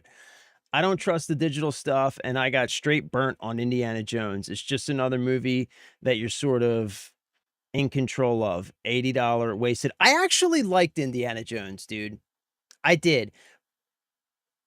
So, okay. Let me. I really enjoyed. I enjoyed the fact that Indiana Jones felt like an Indiana Jones movie because I'm such an Indiana Jones fan. So I enjoyed that aspect of it. Like, that actually worked on me. Because you're right. It did feel like you were playing a movie. That's exactly what it felt like. Like, exactly. Which I actually liked because I'm a huge indie fan. Like, going all the way back to, you know, like the two first movies that I ever owned were Indiana Jones and the Temple of Doom, and I had the original Ghostbusters back in the day as well. And I used to watch those movies like every day. So I'm a huge indie fan. So I enjoyed that. What I fucking hated about that game and is why I didn't actually finish it. I played through, I don't know how much of it we played through. We played through a good bit of it. But the reason I didn't finish it was because of, what was her name? Shit, the character that follows you around the entire game, always telling you what you need to do and where you need to go next. Brenda? I think it was Brenda. Oh my God. That was so obnoxious. Like, you couldn't do anything. Like, once she starts following you around, like, you walk into a room and it'll be like a puzzle room in like a tomb or something. And before you even have a chance to look around, she's like, hey, over here, I think if we put this block into this slot, it'll open this door. It's like, bitch, shut the fuck up. Let me play the game. That's what drove me nuts about that game. Gina, what did I say? Brenda? Fucking Gina. Shut up, Gina. Yeah, she drove me nuts, man. That I couldn't do it, man. I got to the point I was like, I can't do this. I just can't. I just cannot do this. So I didn't finish it because of Gina. Fucking Gina, man. She was awful. Yeah, the guns were dog shit. There was no reason. Like, yeah, I'm with you on that. Like, Indy's got his pistol or any of the guns you pick up from any of the bad guys or whatever. They, like, if you actually try and shoot one, you just, everybody comes running and you just get overwhelmed. So you just have to use them as clubs, and they make shitty clubs. Yeah, I agree. The guns were awful. Awful. I bought because Bethesda did the dungeons. Yeah, I didn't know that. Fucking Todd Howard. Yeah, what happened to them, by the way? You know what I was thinking? Speaking of Bethesda. So you, like, all right. So you remember, right? When that first trailer for the Elder Scrolls 6 dropped, it was like 10 years ago or something, right? It was a long time ago. You remember how excited everybody was for that? We were playing a ton of Crimson Desert on this channel like a couple months ago. We'll probably play more at some point. We're going to get back to it. That game's phenomenal.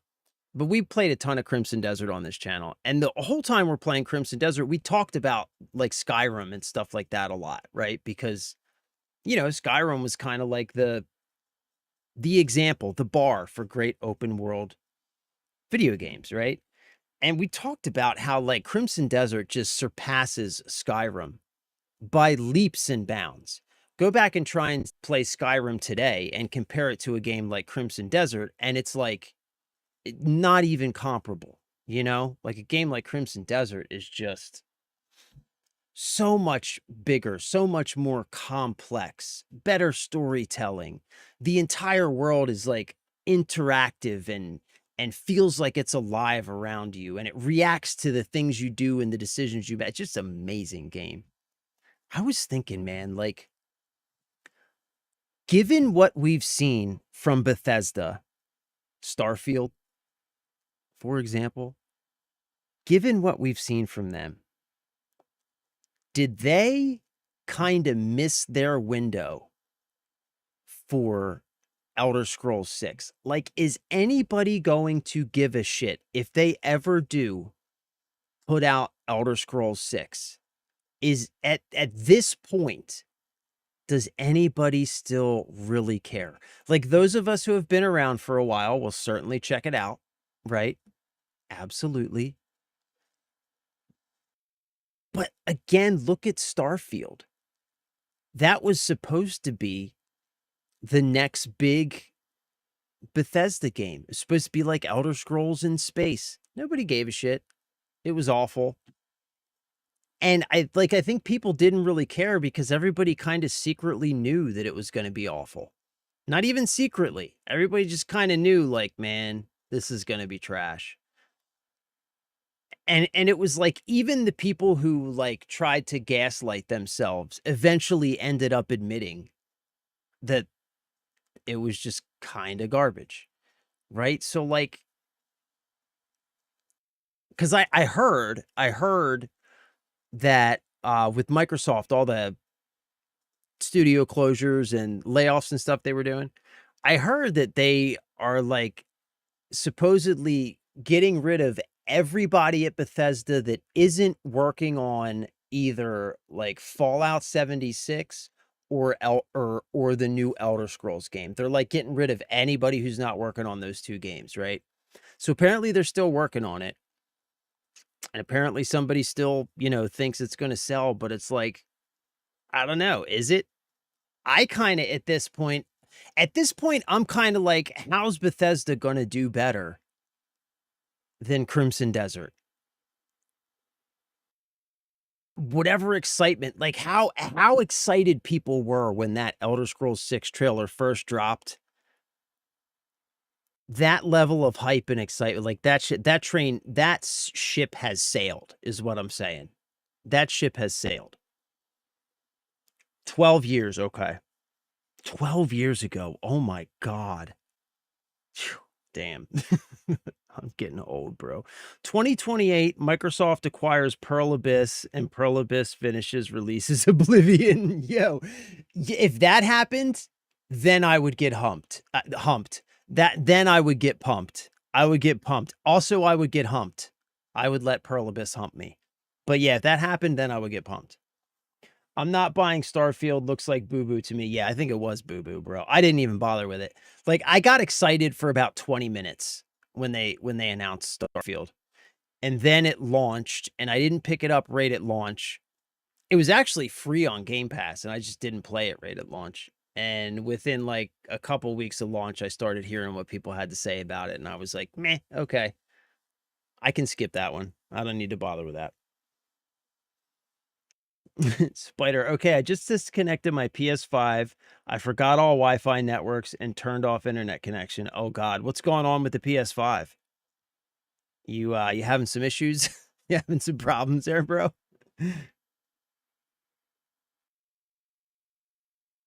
How pissed will you be if Elder Scrolls drops and you fly out of the screen because you ran into a bee? I mean, it is Elder Scrolls, bro. Sony can't take my games. Damn right, Spider. Damn right. Though I don't think you'll be able to play them without an internet connection. Damn right. Boycott Sony. That's where I'm at. That's where I'm at. Boycott Sony, man. I'm done with them, dude. I'm done with them.